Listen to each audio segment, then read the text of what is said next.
The air is damp and heavy with wood smoke. The Seine flows sluggishly through the heart of Paris, its waters reflecting the flickering glow of street lamps and distant hearth fires. Over cobblestones slick with rain and refuse, footsteps echo long. After the walker has turned a corner, it is late in the year 1790, and France is holding its breath. Above you, the silhouette of Notre Dame looms dark and silent, as if watching. Behind shuttered windows, families whisper over weak soup. The city has grown tensages, drawn taut by hunger, rumor, and the knowledge that the old world is fading. Fast, here in revolutionary Paris, everything familiar has become unfamiliar. The king is still alive, for now, but trust is scarce. Paranoia is ordinary. The wrong hat, the wrong word, the wrong acquaintance can change your life or end it. It is a time when neighbors listen too closely, when names are spoken carefully, and bread costs more than courage. Tonight, we invite you into this city of uncertainty, not to startle, but to gently sink into its rhythms. Beneath the roar of revolution is a quieter story, of bakers and butchers, servants and scribes, prisoners and poets. Their world was collapsing, but still, they woke each morning. Still, they folded linens, fed children, and walked to market. Still, they tried to sleep, and so will you, gently. As we follow their days and nights, let the chaos soften. Let the echo of footsteps become a lullaby. The revolution is loud, but history, when remembered quietly, becomes something else. Let us begin. You awaken before the city does. The air in your loft is sharp with cold, and for a moment you don't move. Just lie still beneath the threadbare blanket, listening. Below you, beyond the thin wooden floorboards, the oven is silent. Outside the shuttered window, the city is still black and breathing. You hear a distant cough, a cart creaking past. The wind gusts against your wall and brings with it the smells of damp stone and ash. You rub your arms and sit up. Another day begins, if it ever truly ended. You are a bread seller in Paris in the year 1790, and survival means waking early, working long, and praying the crowd is kinder than yesterday. Your small shop is no more than a sliver of space along a narrow street in the Faubourg Saint-Antoine. Your quarters little more than a storage loft perched above a tower, where you sleep, if not truly rest. The stairs are steep, and your knees ache with each descent, but you're used to that now. You light a stub of tallow candle, shielding the flame from drafts. The faint glow reveals your counter, empty sacks folded neatly beside the oven, a tin scale, and the cracked board where you tally your sales. The oven is cold, the hearth bare. The fire went out sometime in the night, and you hadn't the fuel to keep it going. You kneel and begin again collecting what scraps you have. A few twigs from under the bench, a splintered chair leg, some crumbled packaging straw from the last grain shipment.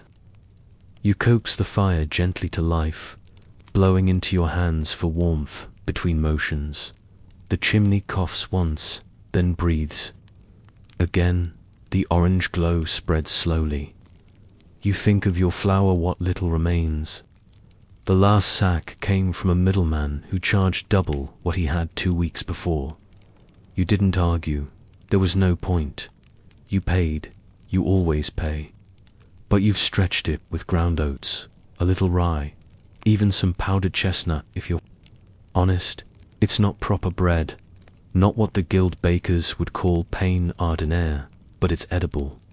Mostly you knead it quietly, rhythmically, rolling it with stiff fingers across the board, forming it into rough loaves. You've done this so many times, you no longer need to look. The sky outside is still dark, but already you hear footsteps. Women heading to market with baskets on their arms. Boys sent to fetch water. The occasional drunken song drifting down from the Rue du Bac, where someone likely never went to bed. The city is stirring, and so is the line that will soon form outside your door. You have 16 loaves today, that's all. You used to bake 30, 40 on feast days. But flour is scarce now. Not because France has no wheat. The country is fertile, the harvests not so different from years past, but because of how the supply lines have broken down. Grain shipments disappear en route. Convoys are turned around by local mobs. Rumors of hoarding spark violence. The king's ministers attempt price controls one week and abandon them the next. The National Assembly is full of debate, but none of it feeds the people.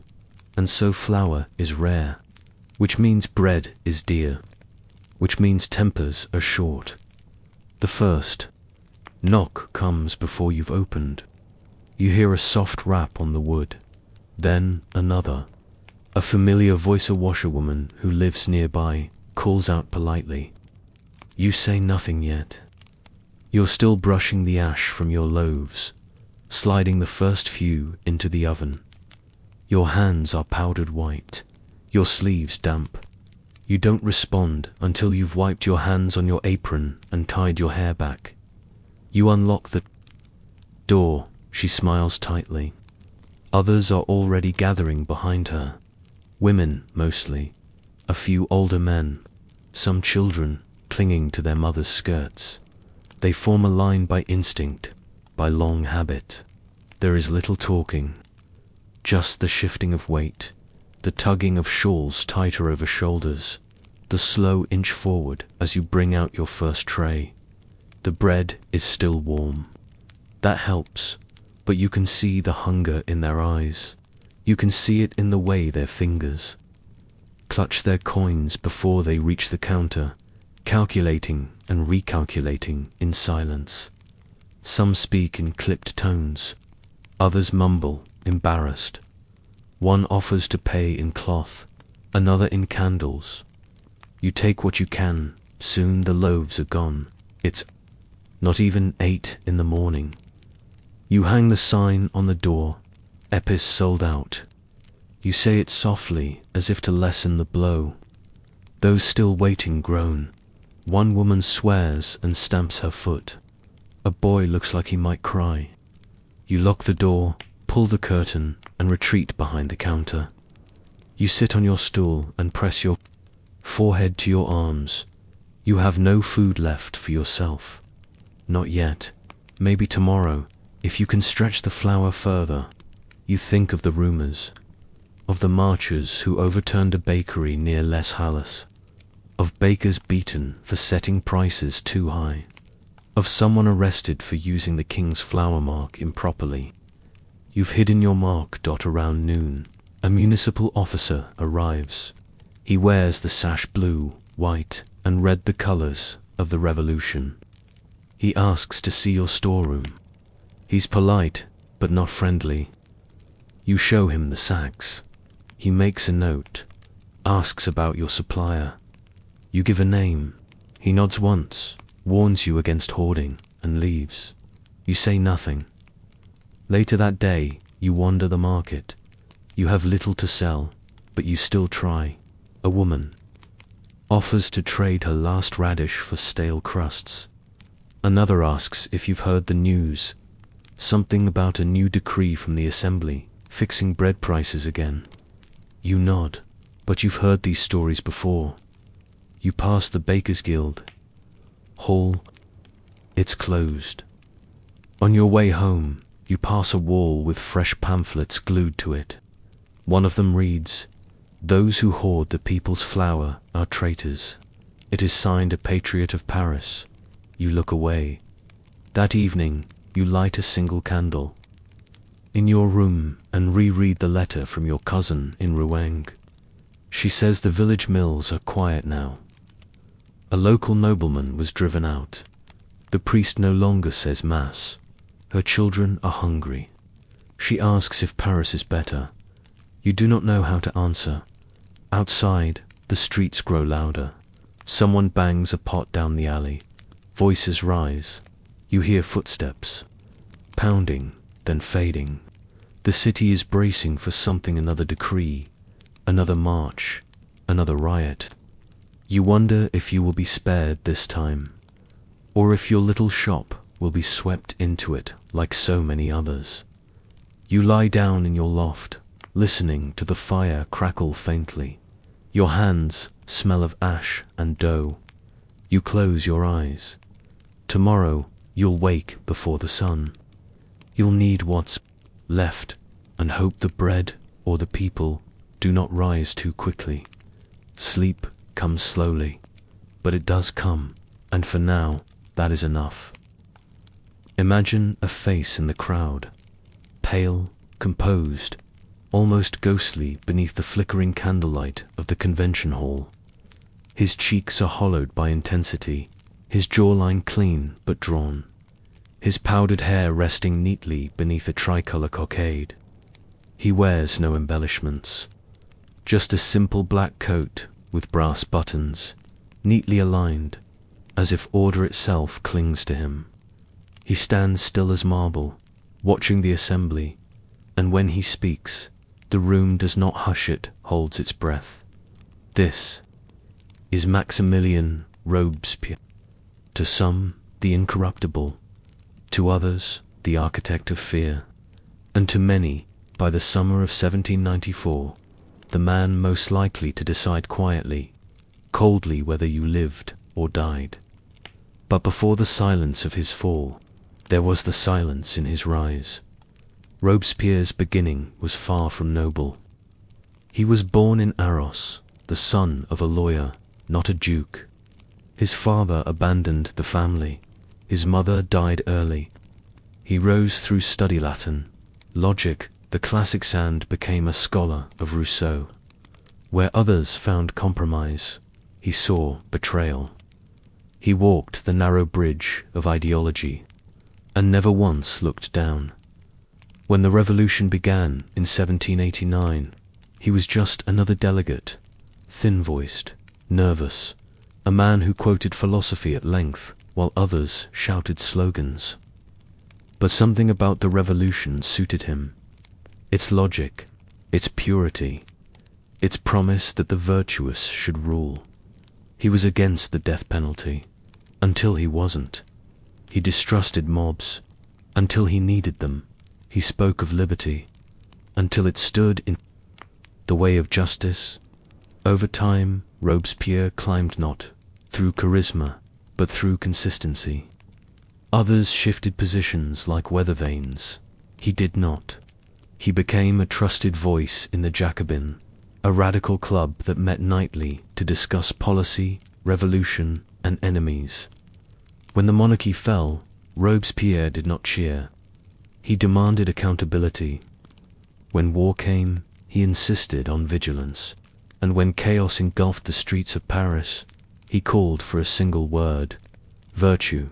But for Robespierre, virtue was never passive. It did not forgive. It did not forget. It was a blade wrapped in reason. By 1793, he had joined the Committee of Public Safety, the shadow government that ruled France as the revolution turned against itself. On paper, the committee was 12 men. In practice, Robespierre dominated. His allies included Saint Just, the Angel of Death, and Couthon, a disabled but zealous ideologue. Together, they managed a crisis through the terror at first. It felt like justice. Those who plotted against the Royalists, priests, saboteurs were tried in revolutionary tribunals, often convicted in minutes, then guillotined by afternoon. Crowds cheered. The people felt safer, for a time, but the blade did not stop. Moderates fell, then radicals, then rivals. Danton, who had helped birth the revolution, was guillotined after a trial that lasted less than a day. Camille Desmoulins, once Robespierre's close friend, was executed for asking for mercy. Mercy, Robespierre said, was a betrayal of the peoples. Wildot in Paris, fear grew quietly. Children spoke softly. Newspapers carried lists of names. Those names appeared on walls, in courtrooms, and, ultimately, in the books of the executioners. Yet Robespierre remained calm, always calm.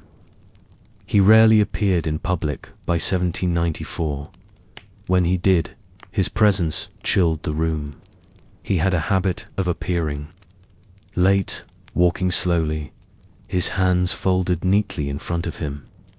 He would rise, speak slowly, with clipped precision, and make no promises. His language had become riddled with the language of purification, cleansing corruption, removing decay, restoring moral clarity. But even his closest allies began to fear his silences. In late July 1794, Robespierre gave a long speech before the National Convention. He stood rigidly, speaking for 2 hours. He warned of conspiracies, of traitors, of enemies within the convention itself. He said that if they were not rooted out, the revolution would be doomed. He said the guilty must fall, but he would not say who the guilty were. That was his error. In a room where everyone could be suspect, everyone felt accused. Deputies exchanged nervous glances. Even those loyal to the revolution, those who had voted to execute the king, began to wonder whether they were being named in silence. The next day, July 27th, the convention gathered again without him. One by one, the deputies stood, not to defend Robespierre, but to question him. They questioned the executions, the secretive arrests, the purging of dissenting voices. They spoke with a fear sharpened by the certainty that they would be next. The room grew loud, but behind the noise was something deeper, resolve. When Robespierre entered later that day, he tried to speak, but each time he rose, he was shouted down. One deputy after another interrupted, their voices growing bolder. The once unshakable grip he had on the room was gone. A motion was made to arrest him and his closest followers. It passed quickly. There was no resistance. He was stunned, not weeping but hollow. He was taken to the Luxembourg prison, and then moved, because no prison would hold him. The guards were uncertain, the orders unclear. At some, the staff had once been appointed by Robespierre himself. They stalled, they wavered. Eventually, he and his allies gathered at the Hôtel de Ville, the seat of Paris's revolutionary government. There, they waited. The streets outside remained quiet, but tense. The National Guard, once loyal, refused to mobilize. Soldiers began to desert. Word spread fast. Robespierre had fallen. For some, this was vindication. For others, it was dangerous news. What came next? By 2 a.m., the convention declared him and his followers outlaws, a legal term that allowed immediate execution without trial. At dawn, the Hôtel de Ville was stormed. In the confusion, a gunshot rang out. Robespierre had been wounded, his jaw shattered. Some said he tried to kill himself. Others believed he was shot by one of the gendarmes. He was found bleeding, seated, unable to speak. His hands were bound. He was taken to the Conciergerie, the same prison where he had sent so many. There, with his face bound in bloodied cloth, he waited. On July 28th, he was led to the guillotine. The ride was slow. Through the streets he once walked freely, now lined with onlookers. Some spat, others simply stared. A few looked away. The cart carried 21 men, Robespierre and his allies. His brother, Saint Just Couthon, none would speak again. When his turn came, the executioner tore the cloth from his face. He winced, lips trembling. The crowd was silent for a moment. Then the blade fell. No speeches, no last words, just silence. The following day, people returned to the cafes. The Jacobin Club was shuttered, the tribunal quieted. Paris, exhausted, turned a page. It did not celebrate. It barely moved, but the blade had stopped, and that was enough. Before the revolution cracked open the palaces and dragged the nobility into the streets, there was a different kind of scandal, a quieter one that took place not with shouting crowds or sharpened guillotines, but with stolen letters, glittering gems, secret meetings in garden groves, and names whispered through Parisian salons. It was a scandal that stained the Queen's name so deeply that, even years later, she could not scrub it clean. It is known simply as the affair of the diamond necklace. The necklace itself was extravagant beyond measure, commissioned years earlier for Madame du Barry, the former mistress of King Louis XV. It was a spectacle in gold and stones, nearly 650 diamonds, set in a tiered lattice meant to sparkle like starlight around a woman's neck. But when Louis XV died, du Barry was cast from court, and the jewelers Baume and Bassinger were left with their glittering creation, unpaid for and unclaimed. Desperate to sell it, they approached Queen Marie Antoinette, but the Queen, ever wary of the extravagance that already drew criticism to her name, declined the necklace. Once, perhaps, she had relished fine things: silk fans, perfumed gloves, elaborate hairstyles that added a foot to her height. But by the 1780s, the court had begun to murmur. Bread was scarce. Pamphlets whispered insults. Madame Deficit, they called her. No, she would not buy the necklace, but someone else would say yes, pretending to be her. This is where the scandal begins. Enter Jeanne de Vauvoisant, Remy, self-styled Countess de la Motte, a minor noblewoman of dubious background and ambitious heart. She lived in the shadow of privilege, hungry for the wealth she felt should have been hers. Clever, charming, and utterly untrustworthy, she began to weave a plot as intricate as any Parisian lacework. Jeanne had attached herself to Cardinal Louis de Rohan, a powerful clergyman who longed for royal favor. He had once served as ambassador to Vienna, where he had offended Marie Antoinette by indulging in gossip and boasting. Since then, he had fallen from her good graces and was desperate to return. Jeanne saw his desperation as her opportunity. She told him she was close with the Queen, that she could speak to her, that she could arrange something, a meeting, a letter, a reconciliation. Rohan believed her. With the help of a forged letter, Jeanne began a correspondence between the Cardinal and the Queen. Of course, it was she who penned the replies, notes filled with subtle hints that affection and forgiveness might be possible. Over time, the Cardinal grew convinced, and when Jeanne told him that the Queen wished to purchase the necklace, but could not do so publicly due to political tensions, he agreed to act as her intermediary. The necklace was presented. Jeanne's husband, posing as a royal valet, took it. It disappeared into the night, never to be seen whole again. Meanwhile, to further convince the Cardinal, Jeanne arranged a secret meeting in the gardens of Versailles.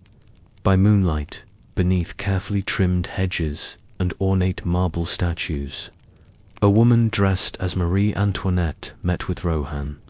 She was, in fact, a prostitute Nicole d'Orlevar, chosen for her resemblance to the Queen and trained to smile, nod, and say just enough to convince the cardinal of the queen's favor.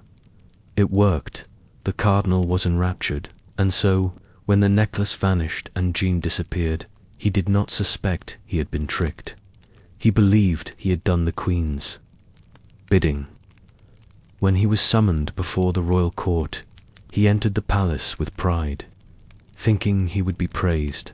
Instead, he was arrested. The queen was furious. Marie Antoinette, who had played no part in this strange affair, now found herself dragged into the heart of it. To her, it was an absurd and offensive lie. She had never corresponded with Rohan. She had never requested the necklace. And yet the story had already begun to spread beyond the court. The public didn't care for the queen's innocence. They didn't believe it. For years, they had heard rumors, true or not, for her extravagance, her flirtations, her disregard for the people's suffering. The image of her secretly acquiring an opulent diamond necklace while Paris starved confirmed every suspicion they already held in the court of public opinion. She was already guilty.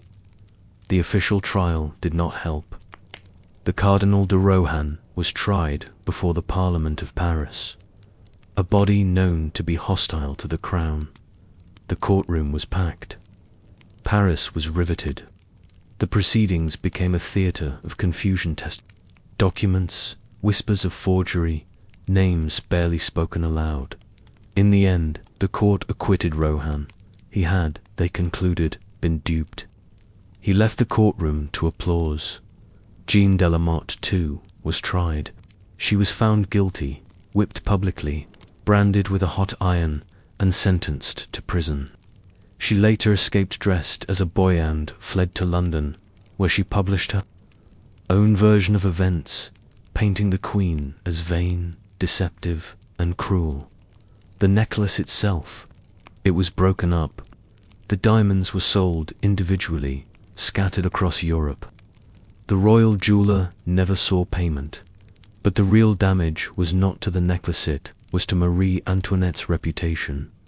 The affair of the diamond necklace, while seemingly minor compared to the storms that would follow, became a symbol. It became the story people told each other in bakeries and salons, in taverns and tenements. "Did you hear?" they'd whisper. "She lied, she stole, she tricked a holy man into ruin." The truth was more mundane, more complex, less interesting. But it didn't matter. By the time the revolution came, the Queen's name was already tarnished beyond repair. To the people of Paris, she was no longer the girl from Austria, no longer the woman who had danced in the Petit Trianon or cradled her children in the gardens. She was a cold figure of jewels and luxury, a ghost of Versailles wrapped in scandal, even when she walked the long path to the guillotine. Years later, some still whispered about the necklace. It never touched her skin, but it clung to her name. In quiet corners of history, this is how reputations unravel, not with dramatic speeches or acts of villainy, but through illusion, misdirection, and the desperate hunger of those just outside the gates of power. The Countess played a part, the Cardinal played a fool, and the Queen, though untouched by the diamonds, bore their weight. Outside the glitter of court, the people suffered. Grain prices rose, wages fell, pamphlets multiplied, and as France inched toward revolution, they looked for symbols of injustice. The necklace was perfect, because what could be more infuriating than diamonds no one could eat? The palace rises out of the morning mist, like a golden hallucination, even from the long avenue that leads toward it, from the carefully raked gravel paths, lined with stone statues and hedges, clipped into geometric obedience. The size of it is overwhelming. It does not emerge gradually. It dominates.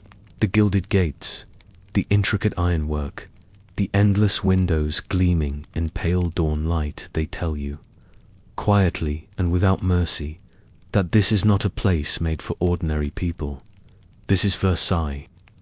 On a morning in 1785, a few quiet years before the Revolution, inside, a day begins, not with an alarm, but with music.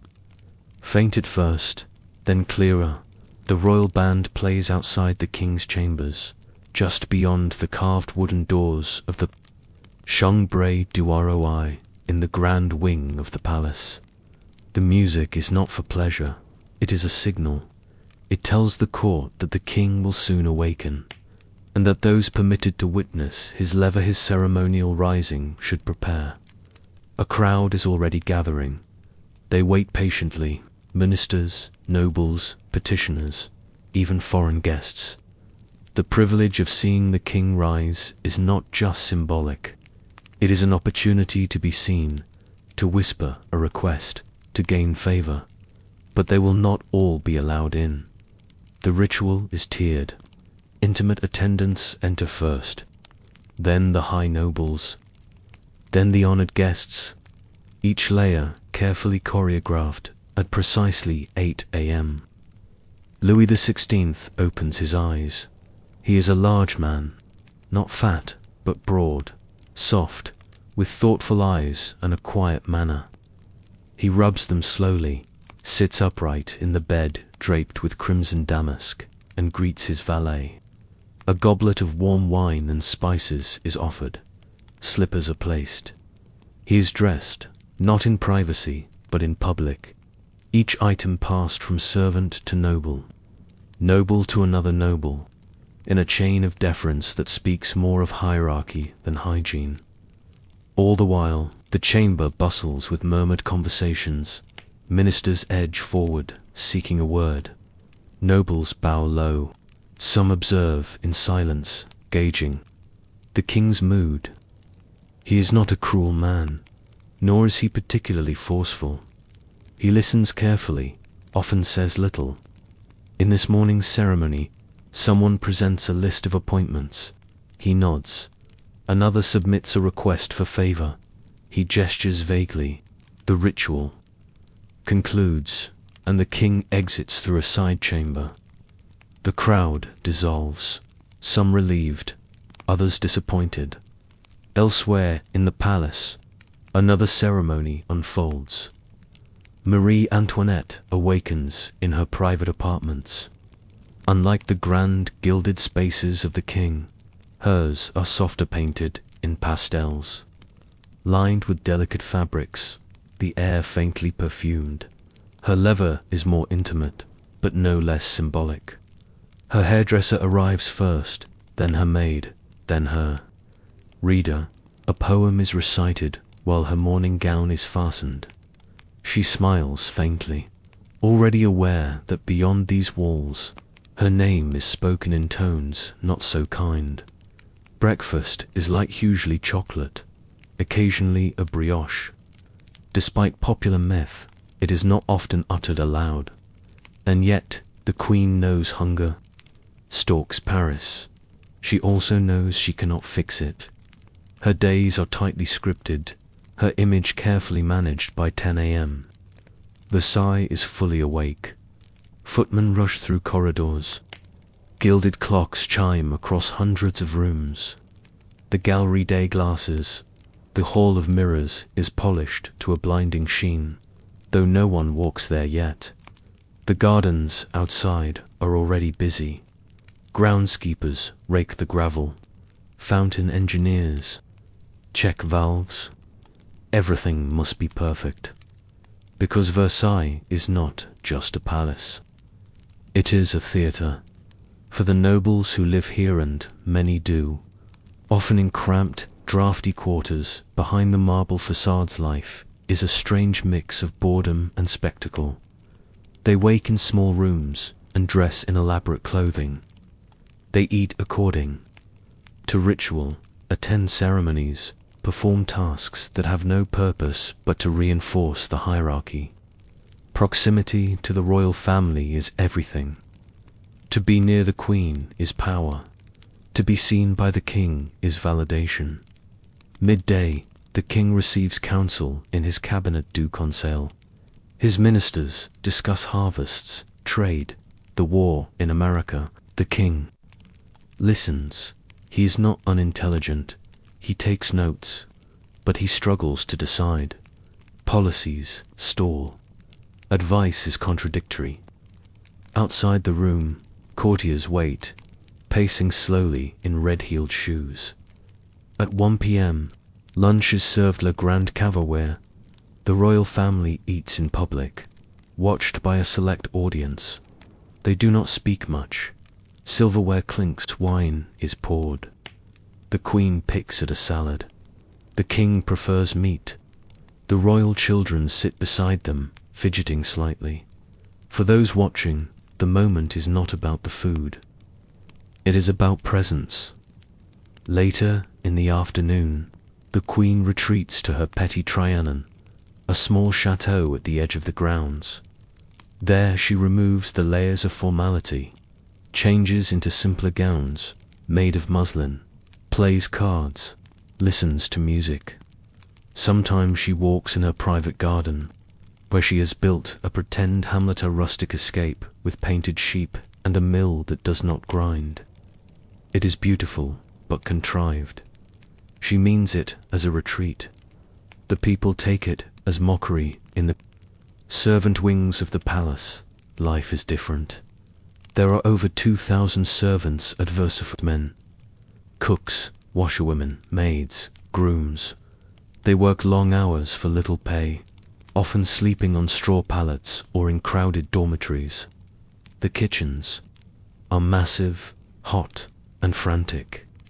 A spilled tureen can cost a position. A misplaced spoon, a week's wages. They move silently, expertly, through back corridors, avoiding the gilded spaces unless summoned. Most of them rarely see the king, but they know the rhythm of the court.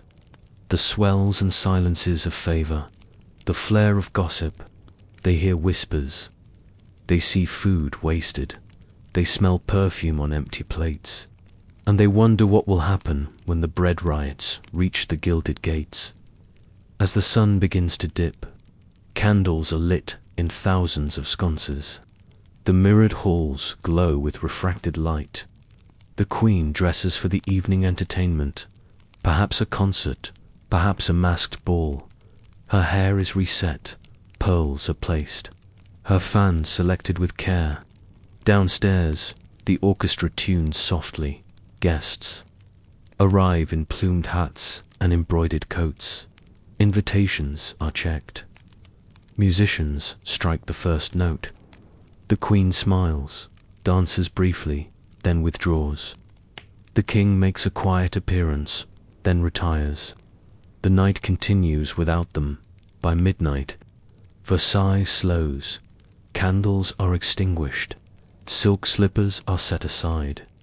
In the shadowed wings of the palace, servants clean dishes, reset rooms, prepare for the next day's rituals.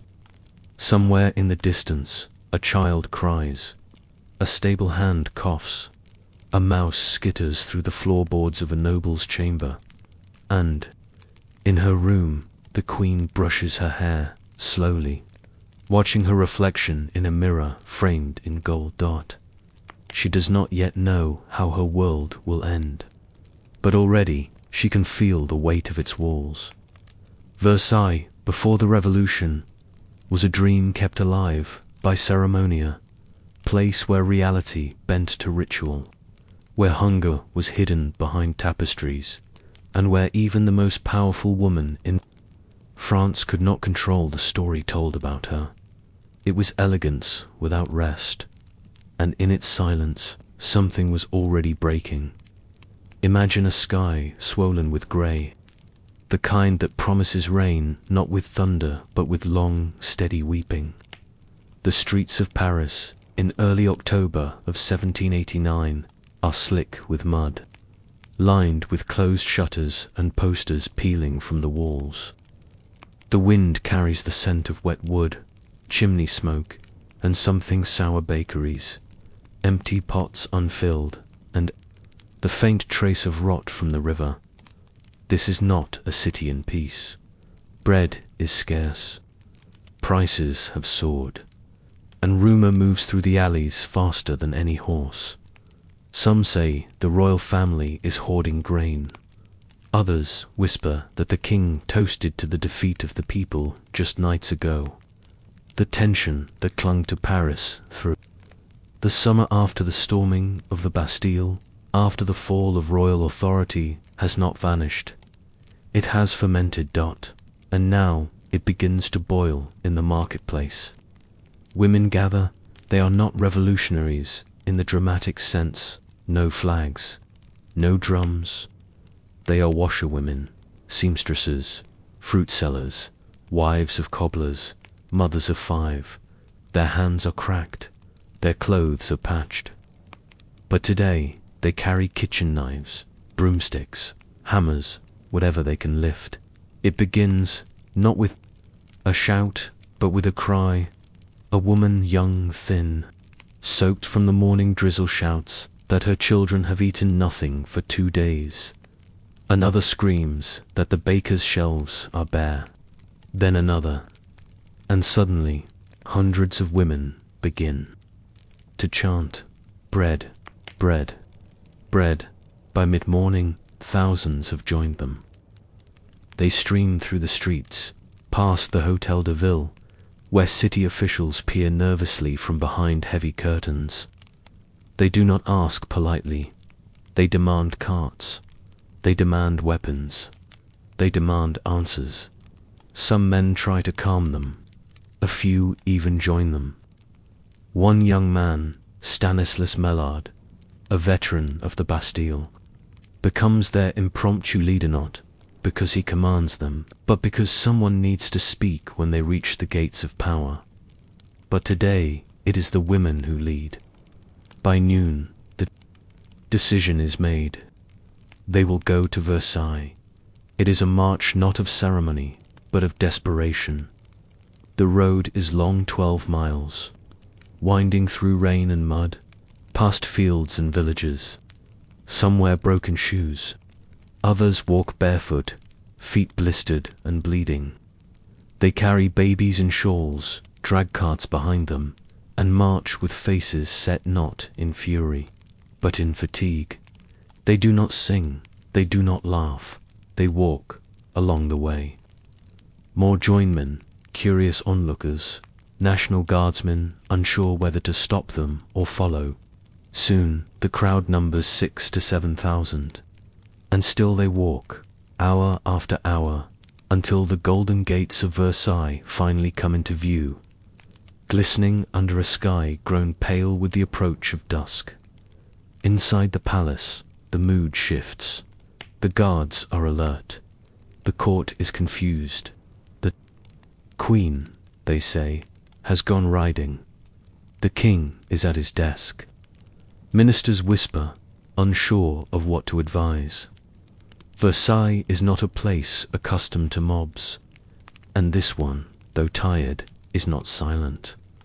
The gates are not breached. Not yet. First Millard steps forward, soaked to the bone, requesting an audience. The women demand to speak to the king. They are hungry. Their children are dying. Let them be heard, and eventually they are. Louis XVI, puzzled but calm, agrees to receive them. He meets with a delegation, promises bread, promises to distribute grain from the royal stores, promises to consider the plight of the poor. But the king's words, though soft and seemingly sincere, do not carry weight in the rain. Outside, the crowd waits for action, not platitudes. Night falls. The palace closes its doors, but the marchers do not leave. They sleep in the courtyard, on stones, under carts, soaked blankets pressed over their heads. Some huddle near the walls. Others sing softly to restless children. They are cold, they are exhausted, but they are not finished. Inside, the Queen returns. Marie Antoinette, told of the crowd, retreats to her chambers. She does not appear.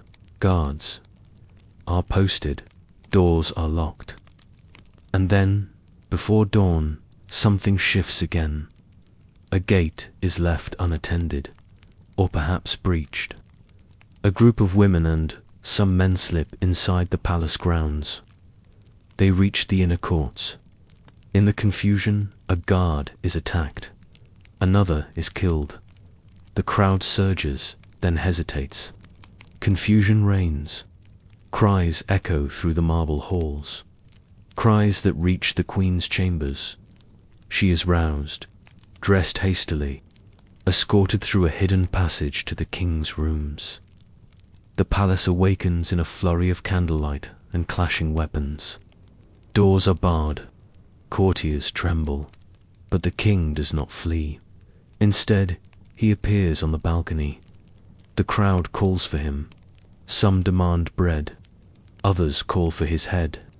And yet, when he appears, unarmed, bareheaded, in his nightclothes, something strange happens. There is a pause, a murmur, a ripple of uncertain cheers. He promises again what he promised the night before: grain, attention, justice. Then the queen appears beside him. Marie Antoinette, so often caricatured as cold, distant, disdainful, now walks calmly onto the balcony, flanked by her children. The crowd jeers. She is told to send them inside. She does. Then she stands alone. For a long moment, the mob is silent, and then a cheer. A strange, confused cheer. Perhaps for her bravery. Perhaps for the gesture. Perhaps because, at that moment, they feel they have won. But Versailles is not yet finished with them. The crowd does not demand bread alone. They demand the king return to Paris, and this time, Louis agrees. That afternoon, in a slow, surreal procession, the king, the queen, and the dauphin are escorted not by soldiers, but by thousands of marchers, muddy, weary, jubilant. The king rides in a carriage. The queen follows. Above them, a new kind of symbol: the baker, the baker's wife, and the little apprentice. They call them now, in the streets. Bread is waved like banners. A few severed heads of guards, killed in the confusion, are carried on pikes. The mood is uneasy, half celebration, half warning. When they reach the Tuileries Palace, the royal family disembarks into their new prison. They will never return to Versailles, the march of the women. Born from hunger, reshaped the monarchy. It showed that the people could move the king physically, politically. That power no longer flowed only from marble halls and velvet thrones, but from streets slick with rain and voices hoarse from chanting dot and all of it. Every step, every shout, every cry for bread began with the sound of empty stomachs in a quiet market square. Versailles would never be the same. The gilded halls stood silent in their absence. The queen's dresses remained in closets, untouched. The fountains gurgled into air that no longer carried the scent of perfume and powdered wigs. But memory. And in Paris, the people watched the palace crumble, not in fire, but in footsteps. The morning of July 14th, 1789, begins as many do in a restless city, warm, breathless, and tinged with tension. Paris hums, not with peace, but with murmurs. The baker's boy runs faster. The guards at the gates glance over their shoulders more than usual. On the street corners, men in waistcoats whisper to one another, and women lean from windows to listen. The markets are quieter than they should be. The price of bread is higher than it should be. And in the spaces between the ordinary sounds of the city, there's something sharper, tension carried on the wind, like the scent of coming rain. But there will be no rain today. The city is dry, cracked at the edges, and ready to spark. By this point in the summer, Paris is no longer simply discontented, is volatile. The Estates General had met just weeks earlier in Versailles, only for the Third Estate, the commoners, to find themselves ignored and overruled by clergy and nobles. In defiance, they had broken away, declaring themselves the National Assembly. The king, Louis XVI, unsure and pressured by different factions, had hesitated, then ordered troops into the city. Foreign regiments, German and Swiss, marched into position around Paris, their unfamiliar uniforms as unsettling as their presence. And then Jacques Necker, the popular finance minister known for his sympathies to the people, was dismissed. That, perhaps more than anything, lit the fuse. Crowds gathered, shouts echoed. The middle of July was not yet revolutionary, but it was ripe. Every shop, every cafe, every tavern seemed to buzz with fear. What would the king do next? Would the assembly be dissolved by force? Would the troops descend? In this atmosphere of uncertainty, one need not plan a revolution. One only has to stand still long enough for it to form around them. By mid-morning on July 14th, a crowd has gathered at the Hôtel des Invalides, an old military hospital and armory in the western part of the city. There, the people, desperate and determined, demand weapons. The guards, unsure whether to resist or join, offer only token resistance. After hours of negotiation, shouting, and uneasy pacing, the crowd breaks in finding over 30,000 muskets. But no powder, the guns they take. But what's a musket without powder? They know where to find more. The Bastille at the eastern edge of Paris stands a fortress, massive, old, and grey. The Bastille had once been a royal fortress, then a prison, then something else, part symbol, part threat, part echo. It is not grand like Versailles. It is functional, square, and ominous. Its 8 towers rise above the neighborhood like sentinels. Inside, the garrison is small, barely 100 men, mostly veterans and a few Swiss guards. And inside its walls, only 7 prisoners remain. It is not full, it is not busy, but it is still feared. To the people, the Bastille is not a place of justice. It is a warning. It represents arbitrary power, royal overreach, the dark corridors of absolute monarchy. To storm the Bastille is not to release friends or family, is to strike a symbol, to tear down fear itself. Around noon, the first crowds arrive at its gates. They are not organized soldiers. They are artisans, apprentices, ex-soldiers, students, merchant citizens of every sort. Some wear red caps, some wear no shoes. They carry pikes, sticks, stolen muskets, swords dulled by time. They shout up at the battlements, demanding powder, demanding the gates be opened. The governor, Bernard Delaunay, watches from above. He is cautious. He does not wish to fire on civilians. But neither will he surrender his charge lightly. Negotiations begin and stretch for hours. Representatives from the crowd enter and leave the fortress. Launay stalls. The crowd grows. More muskets arrive from the Invalides. Cannon, 2 wheeled up from workshops and storehouses. The heat bakes the cobblestones. The people begin to press forward. Inside, the garrison prepares nervously. They are soldiers, but these are not enemy troops. These are Parisians. Still, they know what duty demands. And then, somewhere no one is sure where a shot is fired. In an instant, everything changes. The sound of musket fire tears through the square. Smoke rises, screams echo, and the storm begins.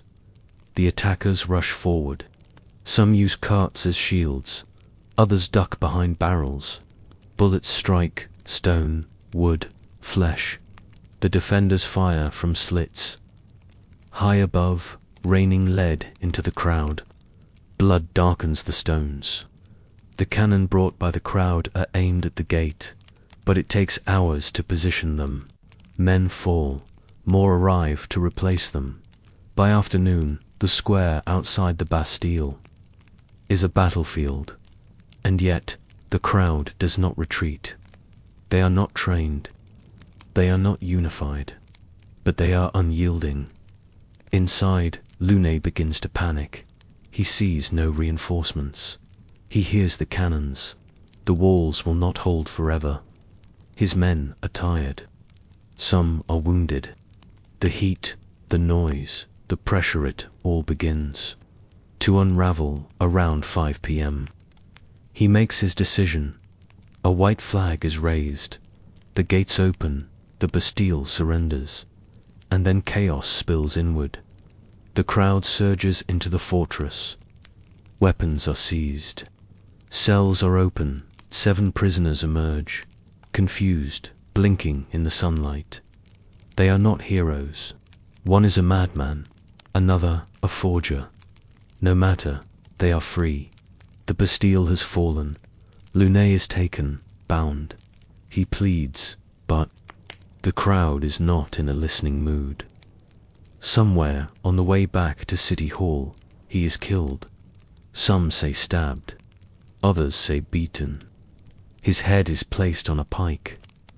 The governor of the Bastille, now a symbol of tyranny, is paraded through the streets of Paris, and the key to the Bastille, the great iron keys, handed to Lafayette, who will later send it to George Washington in America. The news spreads faster than any letter. Within hours, Parisians pour into the streets. Church bells ring not in mourning, but in warning. Messengers ride out to the provinces. In the countryside, peasants hear only fragments. The king's fortress is fallen.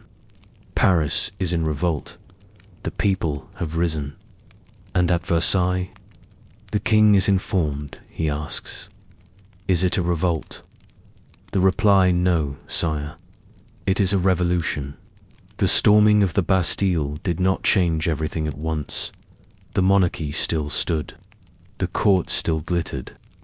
But a line had been crossed. For the first time, the people of Paris had acted not through petition, but through force. They had faced gunfire. They had spilled blood. And they had won. The fortress, stone by stone, was dismantled in the following months. The stones were sold as souvenirs. Some were used to build bridges, others to pave roads. The shape of the Bastille faded, but its absence became louder than its presence. And every July 14th thereafter, France would remember not the prisoners freed, but the fear toppled. The Bastille never held armies. It never turned a tide in war. But in that hot afternoon, it became something else entirely. A symbol of what could be overthrown, and who could do the overthrowing in its fall. A monarchy trembled, and from its ruins something new began to rise. Imagine a still morning in the heart of revolutionary Paris. The sky is overcast but dry. The wind smells faintly of iron and dust. The square, known as the Place de la Revolution, once a cheerful space, lined with sycamores and café tables, is now stark and transformed. Where people once gathered to stroll and gossip, now they gather for a different purpose. A raised wooden platform has been built at its center, not ornate but strong. Beside it stands a peculiar machine, mechanical, tall, and disturbingly quiet. It's painted red at the top where the blade rests. The frame is wooden, sturdy, with metal tracks running vertically along both sides. A thick rope and pulley are attached, and a flat bench extends from the base like a tongue. It is in every sense a tool. Its name is the guillotine, and by now, in the summer of 1793, it has become familiar. Too familiar, it is known by many names. The national razor, the widow, the people's avenger.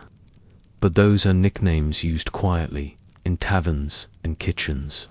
Here, in the square, in the open air, it is referred to simply as la guillotine. No flourish, no irony, just certainty. People come early, some with children, some with flasks of weak wine. Vendors sell roasted chestnuts. Someone plays a fiddle, but the air is not festive. It is heavy with anticipation. There is no cheering, not yet, only the low murmur of a crowd that has grown used to the machinery of death. At the edge of the crowd, someone asks what it sounds like. A child, perhaps, or a visitor from the countryside. The answer depends on the listener. Some say it sounds like justice. Others say it sounds like nothing at all when the blade falls. It begins not with a clang, but with a creak. The condemned is strapped to a plank, face down, arms secured loosely. The executioner and his assistants work in practiced silence.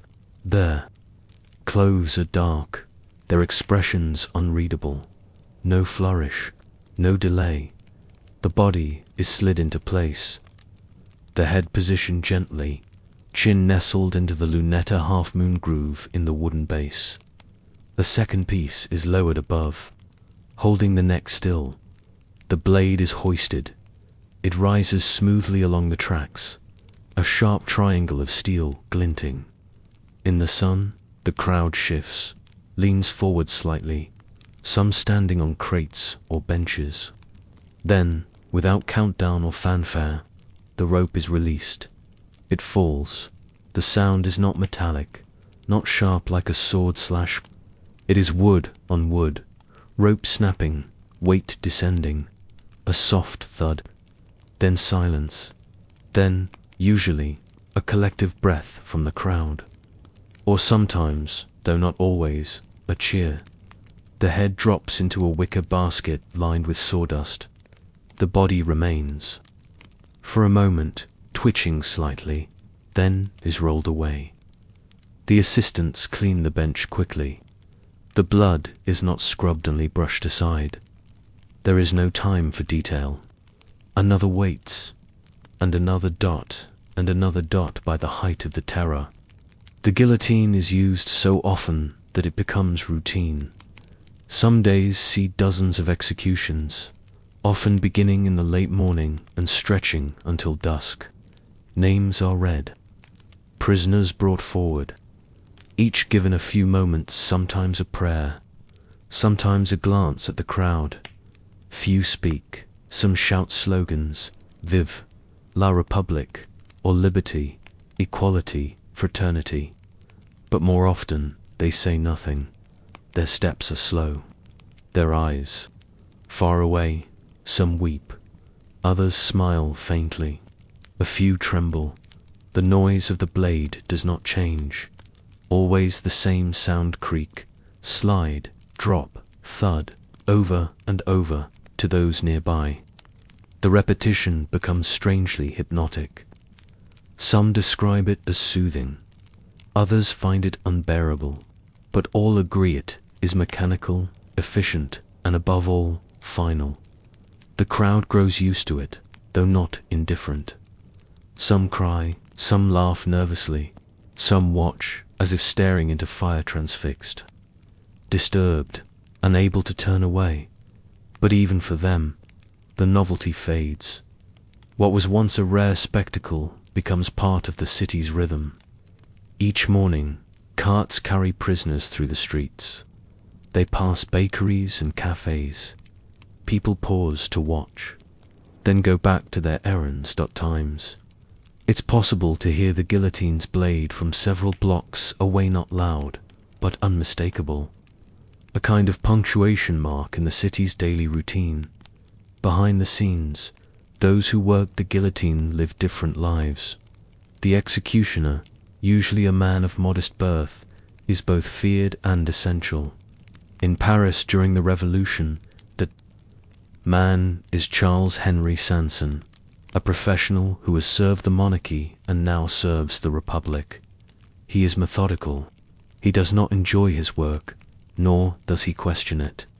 He performs each task with quiet precision, believing that a clean execution is a merciful one.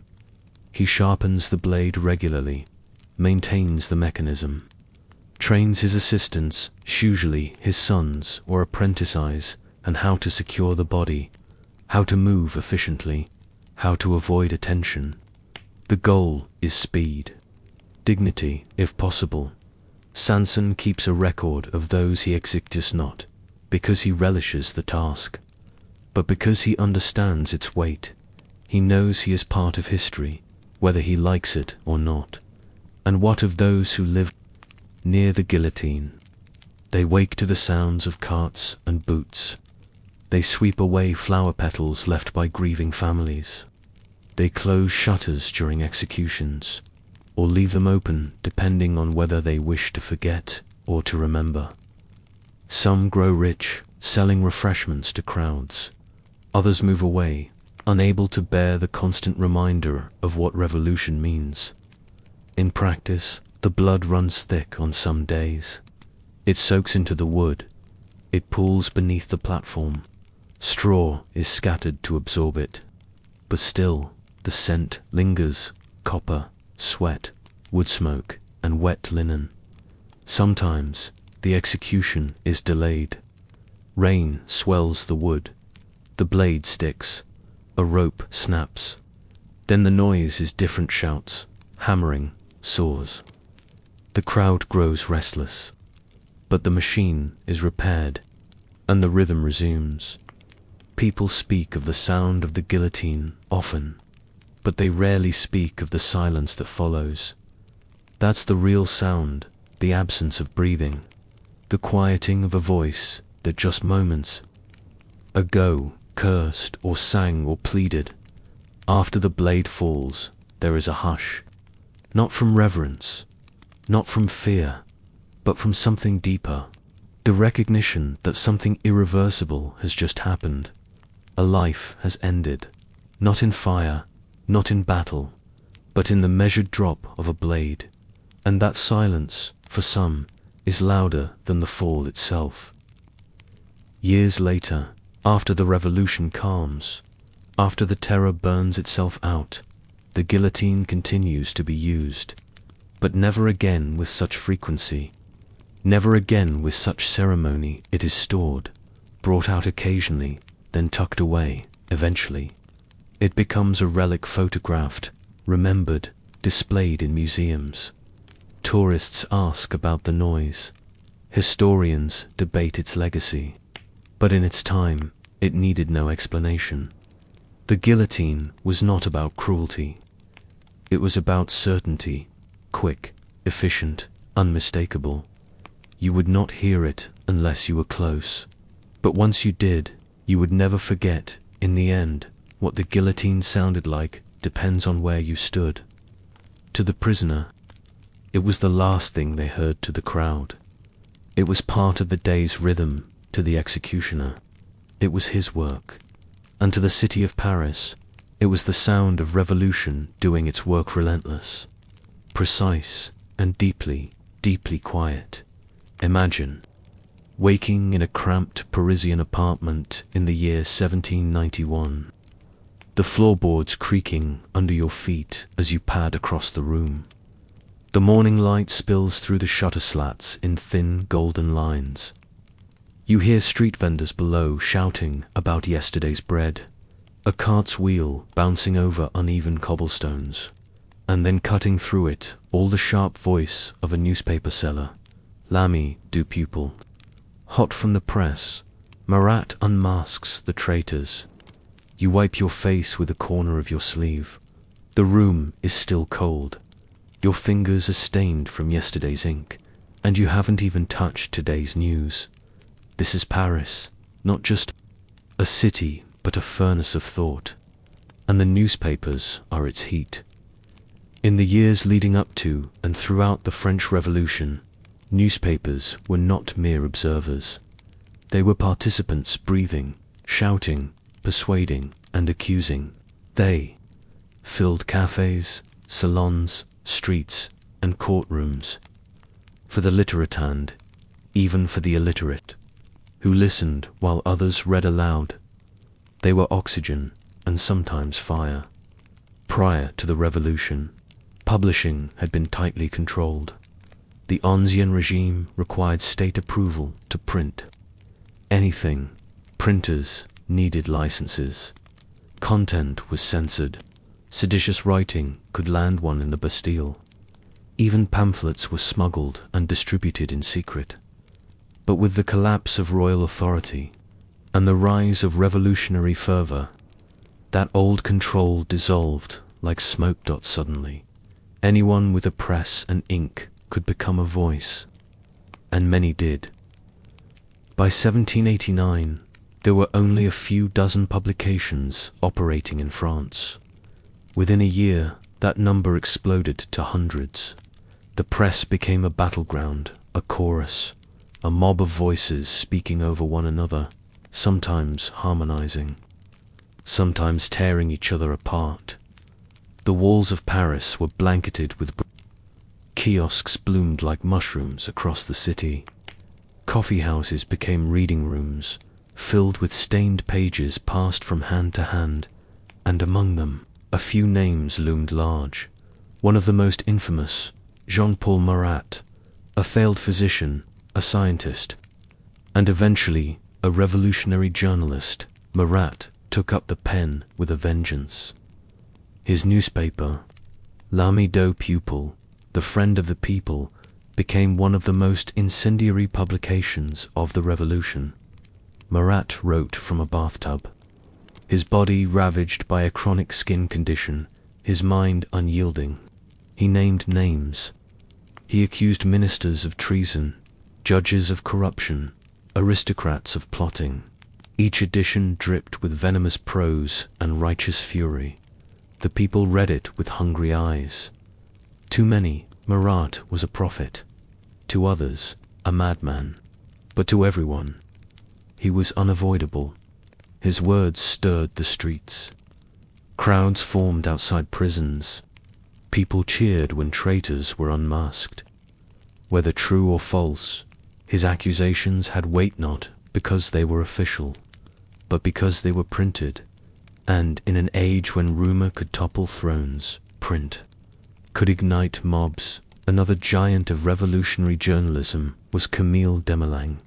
Where Marat thundered, Desmoulins charmed. His style was witty, eloquent, laced with irony and classical references. He spoke of liberty not as vengeance, but as beauty, a garden to be cultivated, not burned.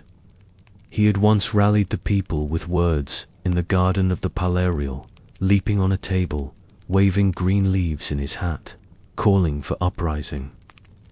Later, he wrote for Le Vieux Cordelier, a paper that began as revolutionary and ended pleading for mercy, for moderation, for a return to sanity. His tone changed with the tides. His audience did not always follow. In the end, words that had saved him once could not save him again. Desmoulins was guillotined in 1794, betrayed not by silence, but by speech. Newspapers did more than share opinions. They exposed, inflamed, and weaponized. Each article, each pamphlet, each paragraph had the power to sway not just minds, but policies. The press exposed the flight to Varennes when the royal family attempted to flee.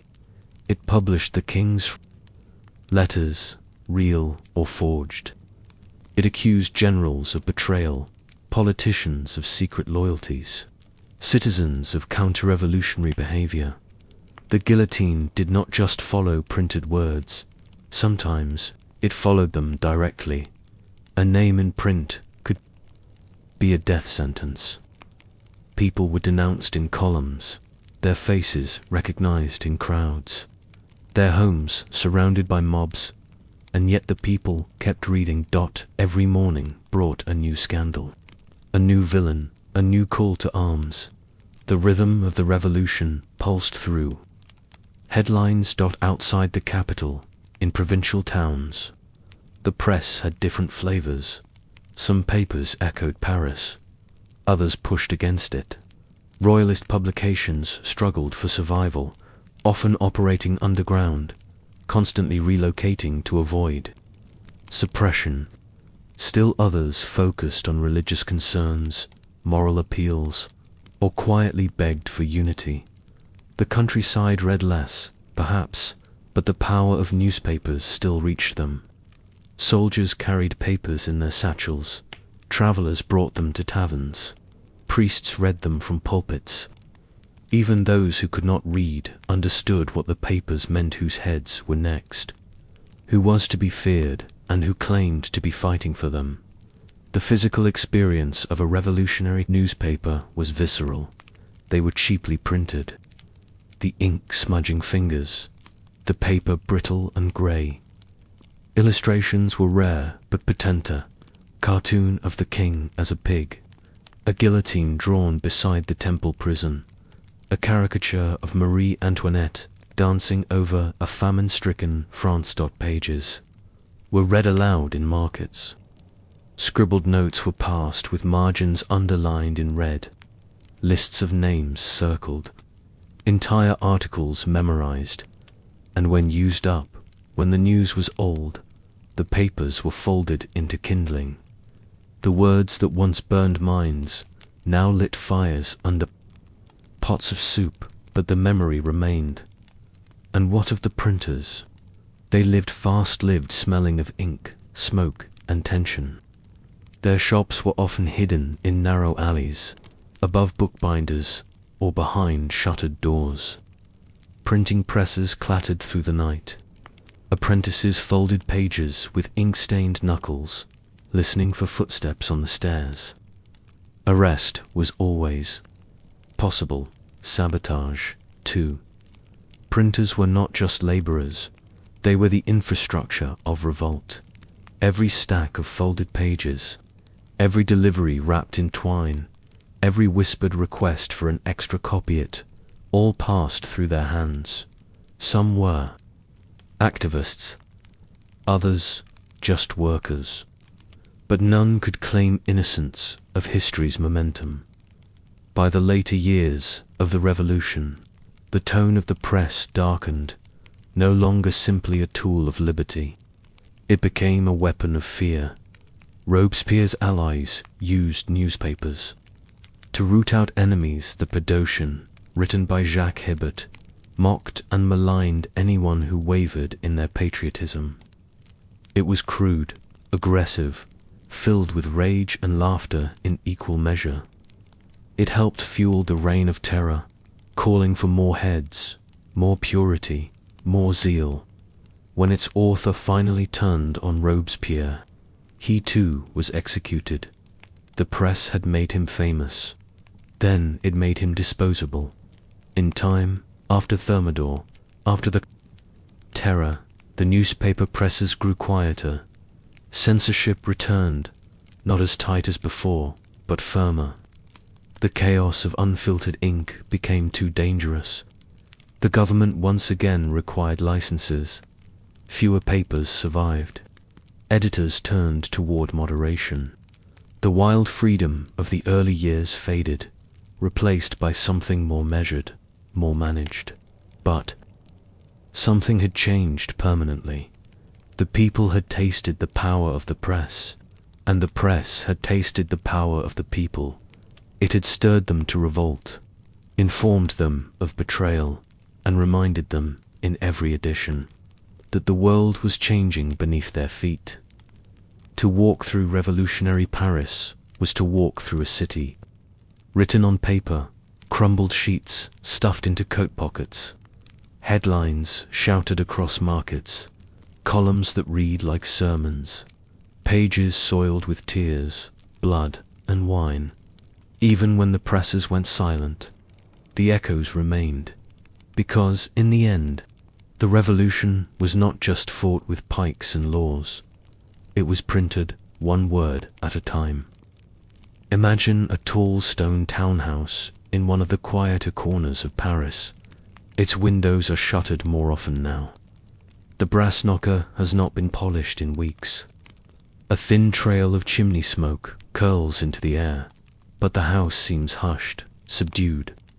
You might walk past without noticing anything unusual except perhaps the unnatural silence, the way no one loiters by the doors, and how the curtains shift ever so slightly.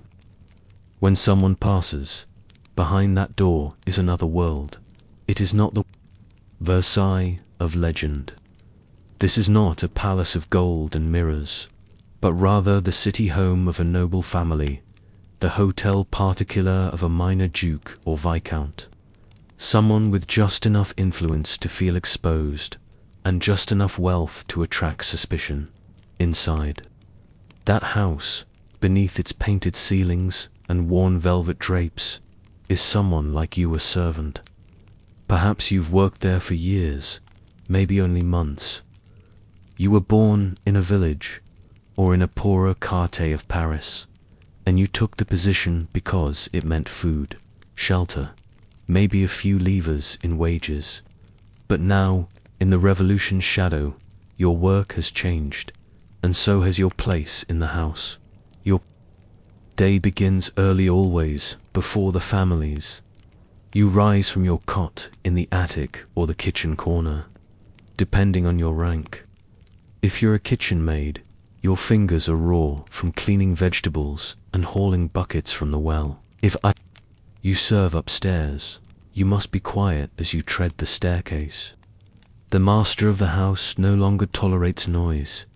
You sweep ash from the hearth, boil water for morning drinks, and set the small, worn china on trays with trembling care.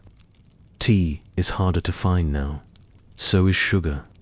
The mistress takes weak coffee, instead served with a scowl. She used to hum while she sipped. Now she stares into the middle distance, always listening, always waiting for bad news. In the scullery, the cook grumbles under her breath. There's no veal today, no oranges. The boys sent to the market came back empty-handed. There are whispers of bread riots again, of flour wagons being seized.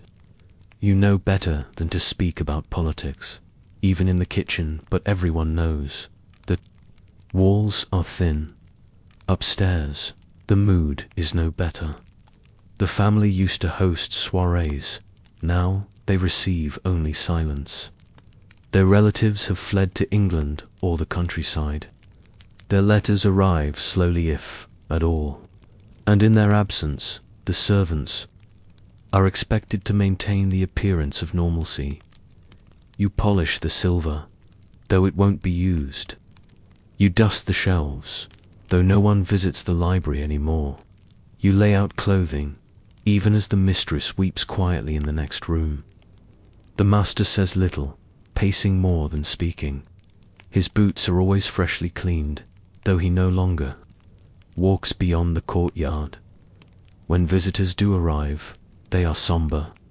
Men in plain clothes who speak in short phrases and leave without smiling. Afterward, the household becomes stiller than usual. You are told nothing, but you hear the names Robespierre, Danton, Moreco, through hallways meant for poetry and perfume. You are careful now, more than ever. You don't mention your cousin, who joined the National Guard. You don't correct the other maid when she mutters something against the nobles. You keep your voice low, your head down, your opinions buried deep inside. You might agree with the revolution. You might hate it, but here, in this house, your survival depends on silence. Some servants in other homes have betrayed their masters, turned them in, or simply vanished, joining the crowds outside the Palarial, shouting for liberty, fraternity, equality. You understand why. Wages are uncertain, Food is scarce. The nobility grows increasingly paranoid. But you've stayed, maybe, because you have nowhere else to go. Maybe because you were raised to be loyal. Or maybe, in some strange way, you still feel safer in this dying world of protocol and service than you do outside, where the streets boil with slogans and suspicion. Life in the noble house has changed in other ways. 2. There are fewer gowns. To press, the family no longer wears silk openly. Colors are muted, less lace, more modest coats. The servants' uniforms, once pristine and matching, are fraying at the seams. You mend them yourself, stitching by candlelight with thread that's grown short. Meals are simpler. No more elaborate dinners or 9-course menus. The cook does her best with lentils, carrots, turnips, and the occasional chicken. You remember when wine was served at every table, even for the staff. Now there is weak beer or nothing. The laughter is gone. The house seems to listen. Every sound a knock at the door, a carriage wheel in the street, a crier's distant voice makes you pause. The revolution has reached your doorstep, though it has not yet stepped inside. Not yet. One day, as you dust the drawing room, you overhear a conversation. The master is speaking to his wife in hurried whispers. Something about a list, a petition, a name that has been crossed out or not. They debate whether to burn certain letters, whether to hide the family's signet ring, whether to trust their own servants. That last part makes your stomach twist. They speak of you in the abstract. Not you, personally, but people like you. Servants, dependents, the ones who know the house's routines, who have seen too much, heard too much, and might one day say too much. You begin to wonder if they will dismiss you before they flee, or if they will even flee at all. The streets outside grow louder. Pamphlets flutter down from balconies. Death to the aristocrats. Someone has scrawled on the outer wall of the neighboring house. The mistress orders it scrubbed, but it leaves. A ghost behind a shadow of the letters that won't go away. When you run errands, people look at you differently. You wear simple clothes, but they can tell. You walk too upright. You speak too politely. They guess where you serve. And though no one says it outright, you sense the danger in their eyes. You come back quickly. You tell no one your name. 1 night, the bells ring again, alarms clanging in the dark. You see fires in the distance, smoke curling into the stars. Another riot, another purge. You wonder whether this is the night they come for your house. You sit quietly by the hearth. In the servants' quarters, no one speaks. Upstairs, the master and mistress sit awake, fully dressed. The child sleeps in her bed. Unaware, everyone waits. But the night passes, and in the morning, Paris begins, again smoke still in the sky, but the sun rising as it always has. Eventually, the day comes when the commissioners arrive. Plain clothes, tricolour cockades, official voices. They question the master, then the mistress, then they question the servants. You stand in the hallway, hands folded, trying to keep your breathing steady. You are asked about letters, about visitors, about loyalty. You answer calmly, not too confidently, not too timidly. You try not to betray anything, not your thoughts, not your fears, not your hopes. They leave without arresting anyone. But now the house is marked. A few days later, the master makes a quiet decision. The family will leave discreetly. The country, perhaps, or just a distant estate. You are told you may stay or go. If you stay, there will be little food, no pay, and no protection. If you go with them, there are risks, at the border, at checkpoints. At every turn, you choose to stay, because this house, for all its silence and sorrow, is still the only place you understand. You belong to it, or it belongs to you. It is hard to say when the family departs in the night. You watch them go from the upstairs window, and then you sit down at the table, and you wait for the next chapter in the revolution's great story.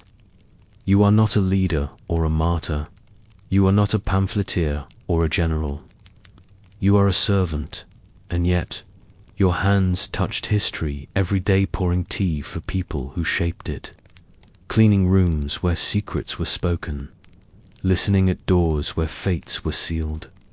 You are the quiet rhythm of a world coming apart, and when people speak of the revolution, they rarely mention servants.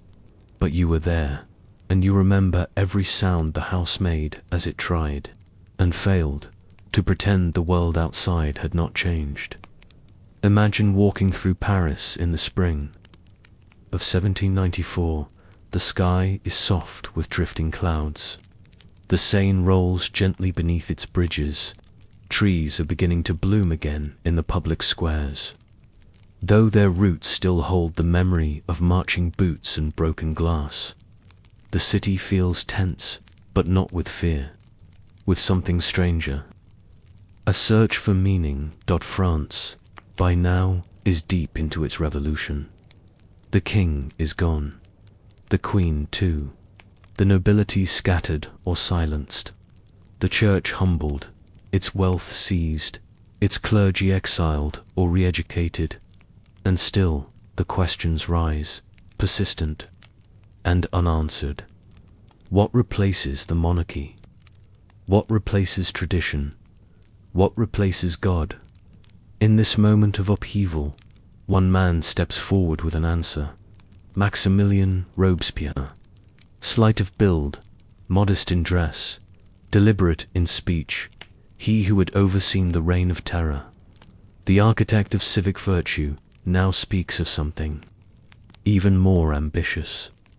A new religion, not one rooted in kings or crosses, but in reason. The churches of Paris are already changed. The crucifixes have been removed. The bells have been melted down. Statues of saints lie toppled or decapitated in churchyards. Inside the cathedrals, once filled with incense and sacred silence, there is now something different: busts of philosophers, murals of nature, banners inscribed with mottos like to philosophy or to liberty. This is not atheism exactly. It is something else. The cult of reason, as it begins, is not a faith in the divine, but a belief in human intellect, in the mind, in logic, science, mathematics, the power of thought. Nature is honored. Truth is pursued. Superstition is discarded. There are no prayers, but there are speeches. No saints, but plenty of martyrs. Temples of reason replace churches, at least in name. The Cathedral of Notre Dame becomes the Temple of Reason, its altar removed, replaced with symbols of enlightenment. In one early ceremony, a costumed woman representing liberty or reasoners paraded through the nave, her arms outstretched, her face painted in serenity. The people watch in silence. Some cheer, others shift uncomfortably. It is new, it is odd. It is undeniably a spectacle. But Robespierre is not entirely pleased. He finds the cult of reason too theatrical, too chaotic. It lacks moral structure. It mocks religion without offering a true substitute. Robespierre, though skeptical of the Catholic Church, believes the people need something to believe in, something more than cold reason. And so, he proposes a new idea, the cult of the Supreme Being. This is not a return to the old faith. It is not Christianity. But neither is it a rejection of the sacred. It is a deist philosophy, one that sees a higher power behind nature's order. A God not personal or interventionist, but present. Vague, abstract, but useful. The people, Robespierre believes, must be virtuous, and virtue must be inspired, not by fear of hell, but by awe for the universe. Not by priests, but by the state. And so he plans a festival, a grand one. The festival of the Supreme Being is set for June 8th, 1794, a bright, hot Sunday. All over Paris, preparations begin weeks in advance. Carpenters build stages and arches.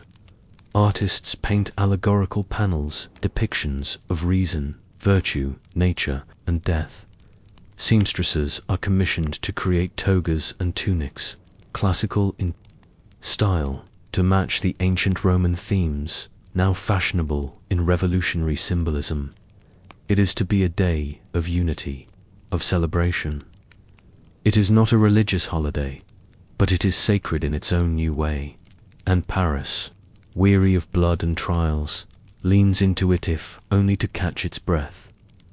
On the morning of the festival, the city awakens to music. Children, dressed in white, line the boulevards holding flowers.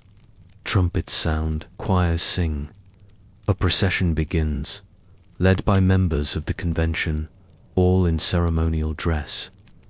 Robespierre walks among them, wearing a sky-blue coat, a sash of tricolor silk, his hair powdered, his step deliberate.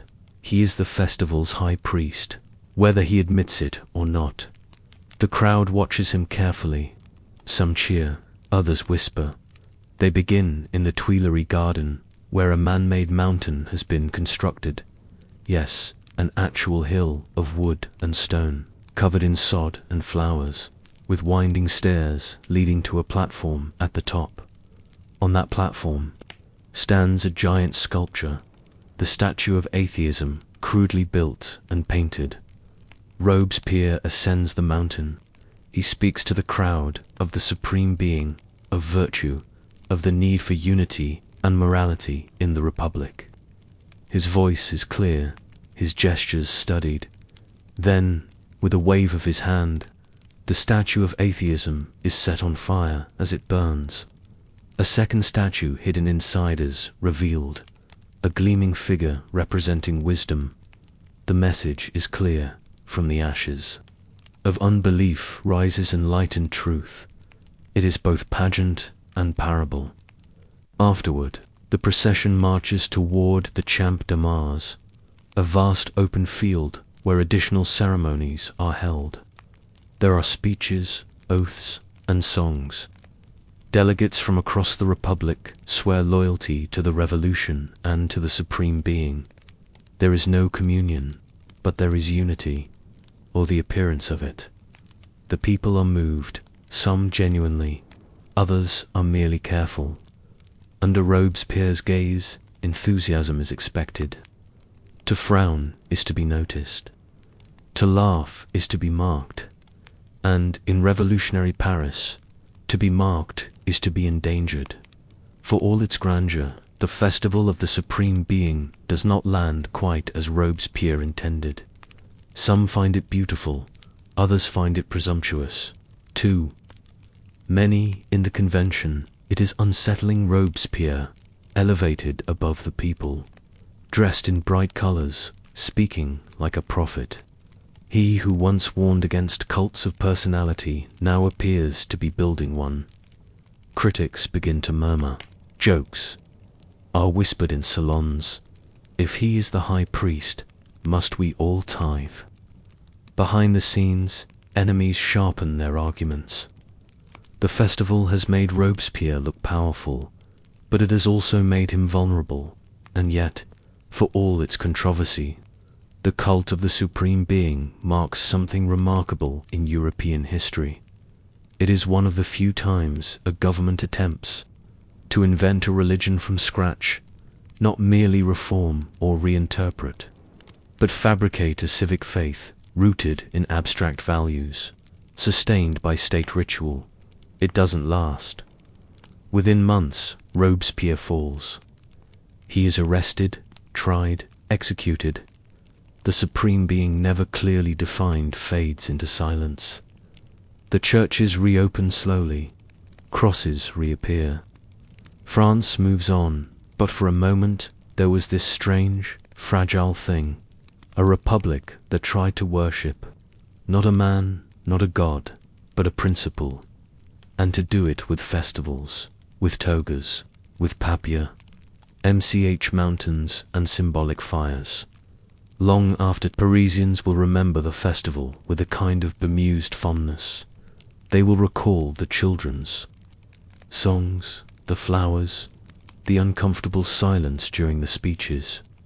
They will remember the heat, the pageantry, the sense of watching something both deeply serious and slightly absurd. Some will recall it as the day Robespierre lost his grip, others as the last time they saw the revolution try to be hopeful.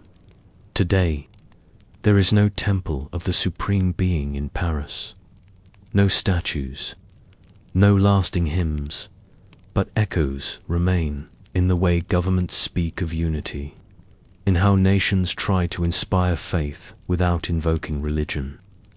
In every speech about moral purpose, there is something of that festival, some lingering trace of a man in a blue coat, standing on a man-made hill, trying to convince a city to believe in something new.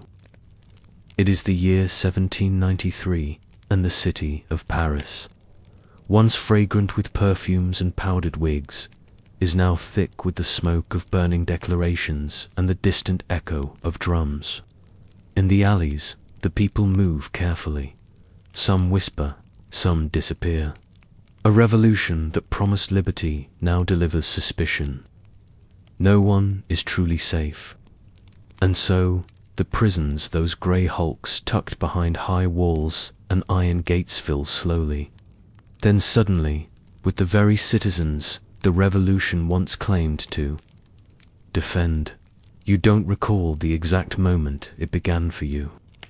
Perhaps it was the knock at the door, or the neighbor who stopped returning your greetings, or the cousin you wrote to who fled to England and never responded. There is never a formal accusation, just a notice, a name added to a list, a guard who reads it aloud with a flat voice and no explanation. You are allowed to bring little with you, just enough to fit in your pockets. The gates of La Conciergerie groan as they close. The echo trails behind you like a shadow. You are now part of a strange society of the detained. It is a world unto itself, held together by shared silence and uncertain breath. There are no welcome rituals here. No one shakes hands or offers names. In these cells, identities blur. You find yourself in a narrow room with uneven stone walls and straw on the floor. The light that enters through the small barred window above is watery and thin. You can't see out. You share the space with 3 others. A middle-aged man who never speaks. A young woman who hums to herself while tracing circles on the wall, and a seamstress who still clutches her sewing bag, though the needles have been taken from her. Each person sits in their corner, each a separate world of memory and worry. The cell has no true rhythm, only repetition. Each morning, a tin cup of water, a crust of bread that you chew slowly, not to savor but to fill time. Sometimes a ladle of broth is passed through the grate. You no longer ask what's in it. Hunger humbles curiosity. You have no table, no plates, no forks. You eat as best you can without making noise. The days are long, the nights longer still. You hear footsteps in the hallway, the slow walk of guards, the shuffle of other prisoners. Sometimes a key rattles and a door swings open. A name is called. There is always a pause after the name, as though the air itself must adjust to what will come next. The prisoner stands, walks out. Often they do not return. No one speaks of the guillotine here, though everyone thinks of it. Instead, they speak in half sentences. He's gone. She didn't come back. Tomorrow, maybe. Euphemisms wrapped in the soft cotton of denial. There is comfort in imprecision. You begin to understand the patterns of waiting. Some prisoners whisper prayers, others recite poetry. A man in the next cell taps out rhythms on the wall. Perhaps a song, perhaps just counting. You start marking time with the only reliable measure you have. Your heartbeat 1 minute, then another, then another. You are no longer sure which day it is. Time inside the prison stretches, bends, and forgets itself. You meet eyes with a man who once served in the assembly. Now he wraps himself in his coat, trying to look smaller. He offered a single speech months ago that someone else claimed was treason. He no longer speaks of politics. He speaks of bread, how it used to rise. Better when the flour came from the south. He misses the smell of it. There is a woman who was a midwife. She delivered children into the world. Now she cannot bring herself to speak at all. Her hands shake when she eats.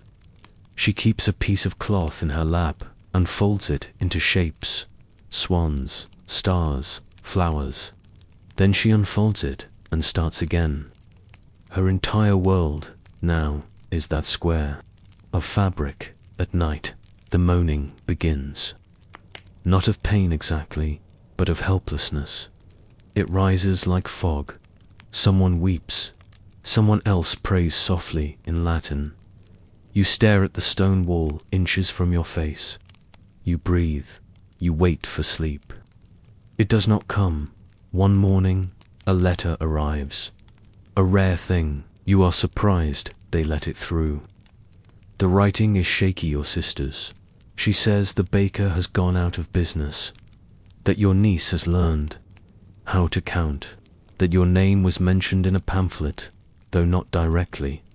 She tells you to be brave, to think of home. You fold the letter and slide it under your shirt. You do not respond. You do not have ink, or time, or certainty that your answer would be read. Then your name is called, the moment you feared and longed for, in a strange way. The waiting ends. You stand. You don't tremble. The others in the cell watch without watching. Their faces are stone. You are led down a hall with torches flickering. The floor slopes slightly downward. There are doors with locks, rooms with benches, a table. The revolutionary tribunal is not grand. It is small, practical. 3 judges sit. You are asked your name, your age, your occupation. Do you support the Republic? Have you written letters? Do you know anyone who has emigrated? Were you seen speaking with such and such person? The questions are fast. There are no lawyers. Number arguments. Only facts that are already decided. They tell you the verdict. There is no emotion in their voices, not cruelty, not kindness, just procedure. You are led back to the cell. You sit down again. Someone hands you their crust of bread.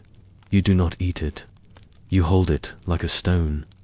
That night you dream of water, a river, wide and slow. You are in a boat, rowing without effort. On the banks, trees bow gently. The wind smells like baking bread. The sound of birds is not loud, but constant. You feel no fear, no time, only drifting. When you wake, the cell is quiet. The sun is coming in sideways through the window. Dust floats in it like tiny ships. You close your eyes again and listen to the breath of the others, and let your thoughts drift like that river, waiting for the sound of the cart. Paris in the summer of 1793 simmers not just from the heat, but from tension that has no name. It coils through the alleys and over the rooftops, clings to window shutters, and thickens the air in every public hall. The revolution, once bursting with promise, now stumbles forward on tired legs. The king is long gone. The queen is imprisoned. But still the guillotine hums. Still the crowds gather. Still more heads are needed. And in the midst of all this, in a cramped and cluttered apartment above a print shop, lies a man whose voice is louder than most. Not in pitch or volume he is soft-spoken, but in reach. His words travel through pamphlets and broadsheets, inked with venom, urgency, and a fevered need for purification. Jean-Paul Marat, doctor, scientist, journalist, revolutionary, and soon martyr. To understand Marat's death, you must first understand the bath. Marat suffers from a terrible skin condition and inflammatory disease that causes itching, lesions, pain. The details, thankfully, need not be dwelt upon, but know that it forces him to spend much of his day soaking in warm water. It is the only thing that soothes him, so he works from the tub. Imagine the scene, a narrow room, the shutters cracked open slightly to let in some light. A bath of shallow water, and Marat half submerged in it, his head wrapped in a white cloth. A wooden board lies across the rim of the tub, upon which rests paper, pens, and an inkwell. Stacks of discarded drafts litter the floor. Nearby, his common-law wife, Simone Everard, tends to the household and shields him from unwanted interruptions. Here, Marat writes. He writes of traitors, of cowards, of enemies within. His newspaper, L'Ami du Peuple, the friend of the people, has become essential reading for the radical poor and a source of growing dread for the accused. He calls for arrests. He names names. He praises the guillotine. He has, in effect, become the pulse of the reign of terror. But while his pen moves, his body weakens. He can no longer walk easily. His skin bleeds. His pain is constant. And still, he writes far away in the provinces. A woman reads Marat's words with growing horror. Her name is Charlotte Corday. Years old, soft-voiced, composed, born into minor nobility, raised with an education that included the works of Plutarch and Rousseau, and now living in Conwan of the many cities resisting Paris's radicalism. Corday is not apolitical. She supports the revolution's core ideals: liberty, equality, but she believes they are being perverted. And to her, Marat is the persona. In her eyes, he is not the friend of the people, but its executioner. She reads of the mass arrests, the condemnations without trial, the casual cruelty. She watches the Girondins, the more moderate faction, fall to Marat's influence, their leaders imprisoned or executed. She watches her city lose hope, and she makes a decision. Charlotte Corday travels to Paris in early July. She carries little with her, just enough for a few days. She rents a room at the Hotel de la Providence, small and unremarkable. She buys a kitchen knife from a nearby shop. Nothing fancy, a simple wooden handle, just long enough. She writes a letter, explaining her motives. Not from hate, she says, but from necessity.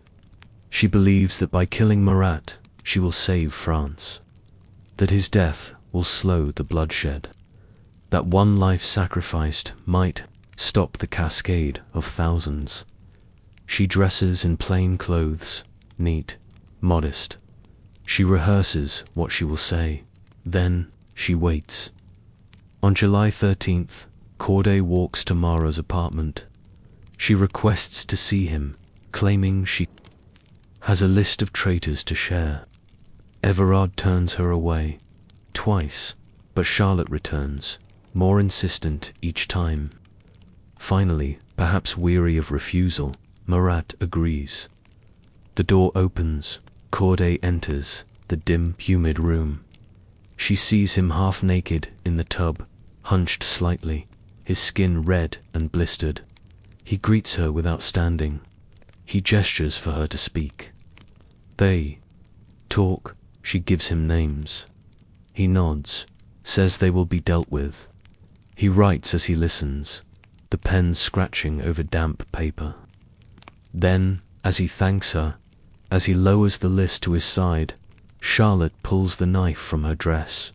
She plunges it into his chest, just once, directly under the clavicle. Marat gasps, stares at her in shock. Blood pours into the bath. He cries, out not in pain, but as a summons to Simone. He dies in seconds. Corday does not flee, she stays. She is arrested immediately, calmly. She offers no resistance. I killed one man, she says, to save 100,000. Her trial is swift, her demeanor unshaken. 4 days later, she is executed by guillotine. Her final words, I killed one man to save many. But history, as ever, does not bend so easily. Marat becomes more powerful in death than he ever was in life. His death is declared a sacrilege, a political assassination, a martyrdom. Artists paint him as a fallen saint slumped in his bathtub, still, clutching the pen, eyes gently closed, head fallen back like Christ removed from the cross. The most famous painting is by Jacques-Louis David, The Death of Marat. The canvas is smooth, stylized, soft in color. Marat's body seems at peace. The letter from Corday lies crumpled nearby. The wound is barely visible, but the message is clear. Marat was sacrificed. His blood becomes symbolic. His bathtub becomes relic. And yet, time softens all symbols. The same radicals who mourned him would soon fall themselves. Robespierre would follow. The terror would collapse under its own weight. And Marat's shrine, erected in Paris, would eventually be dismantled. The paintings would remain, but the faith would fade. His legacy is complex to some. He was a prophet of the people, uncompromising in his fight for justice. To others, he was a fanatic, whose pen signed more death warrants than his enemies ever could dot, and to most, he was simply a man, driven, angry, and trapped by his own convictions. Imagine, if you will, the room after his death. The tub still warm, the ink still damp, the pages scattered across the floor, bearing names of people who would never know how close they came to ruin or how close they still are. A chair tipped over, the breeze lifting a page and setting it down again, and silence. The kind of silence that comes not just after death, but after revelation. Because even in the most violent of revolutions, it is not always the generals or the mobs that shift the course of history. Sometimes it is a single pen, sometimes a knife, sometimes both. You close your eyes and think of Marat as martyr or monster, but as a man in a bath, writing feverishly, as though he could save the world with words. And for a time, perhaps, he believed he could, on a quiet side street in Paris, nestled behind an old church, stands an unassuming building with arched windows and a faded wooden door. In another time, it was a monastery home to monks of the Dominican order, known in France as Jacobins. But by the late 1780s, the monks were gone. The revolution had emptied out the monasteries, stripped them of their properties, and turned sacred halls into political battlegrounds. The building was empty for only a short while. Soon, it became the heart of something new, the Jacobin Club, and within its walls, by candlelight and echoing voices, France's future would be dissected, redrawn, and, in time, drenched in blood. But not all at once. The Jacobin Club began quietly, originally named the Society of the Friends of the Constitution. It was formed by representatives from the Estates General who sought to continue their discussions beyond the confines of the National Assembly. They were thinkers, debaters, some lawyers, some priests, others philosophers or small landowners. Their goal was reform, order, a better France. In the beginning, it was open to a broad spectrum of revolutionary ideas, moderates and radicals. Alike, the name Jacobin came not from politics but from geography. They simply met in the old Jacobin convent on the Rue Saint-Honore. The name stuck. At first, their meetings were orderly, lecterns, debates, motions passed by, raised hands. Visitors welcomed. They printed minutes, issued statements, distributed pamphlets. It was a club, in the 18th century sense of the word, part salon, part assembly, part debating society. But Paris was not a place where things stayed moderate for long. The revolution moved quickly. Events outpaced philosophy. The storming of the Bastille, the march on Versailles, the flight of the king, the rise and fall of the Legislative Assembly. The Jacobin, once one club among many, began to grow in prominence.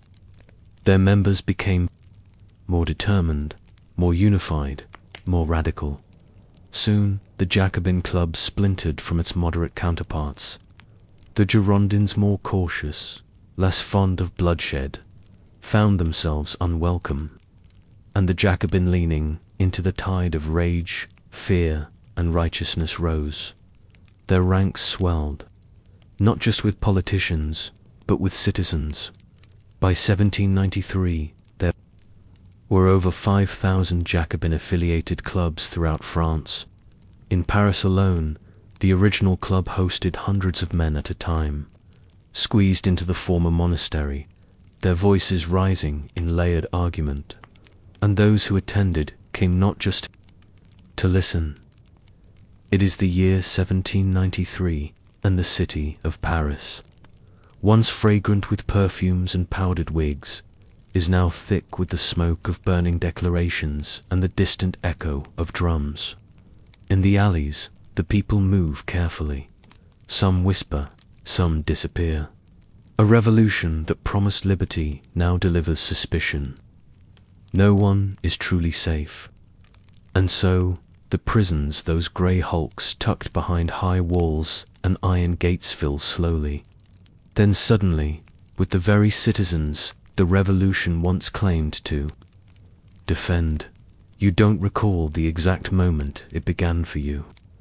Perhaps it was the knock at the door, or the neighbor who stopped returning your greetings, or the cousin you wrote to who fled to England and never responded.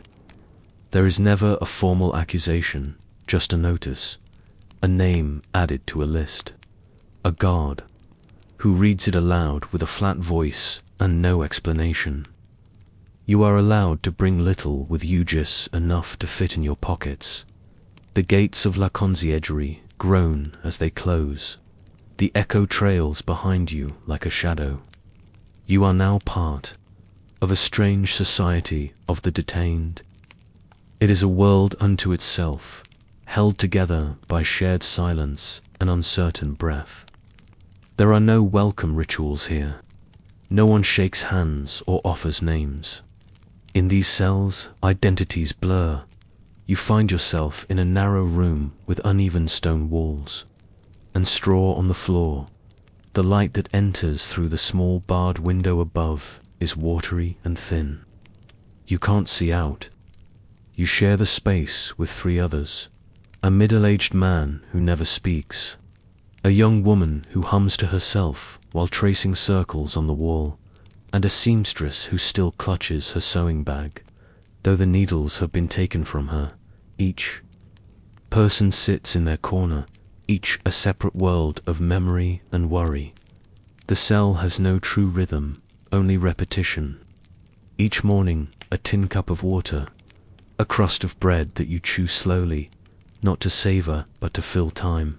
Sometimes a ladle of broth is passed through the grate. You no longer ask what's in it. Hunger humbles curiosity. You have no table, no plates, no forks. You eat as best you can without making noise. The days are long, the nights longer still. You hear footsteps in the hallway, the slow walk of guards, the shuffle of other prisoners. Sometimes a key rattles and a door swings open. A name is called. There is always a pause after the name, as though the air itself must adjust to what will come next. The prisoner stands, walks out. Often they do not return. No one speaks of the guillotine here, though everyone thinks of it. Instead, they speak in half sentences. He's gone. She didn't come back. Tomorrow, maybe. Euphemisms wrapped in the soft cotton of denial. There is comfort in imprecision. You begin to understand the patterns of waiting. Some prisoners whisper prayers, others recite poetry. A man in the next cell taps out rhythms on the wall. Perhaps a song, perhaps just counting. You start marking time with the only reliable measure you have. Your heartbeat 1 minute, then another, then another. You are no longer sure which day it is. Time inside the prison stretches, bends, and forgets itself. You meet eyes with a man who once served in the assembly.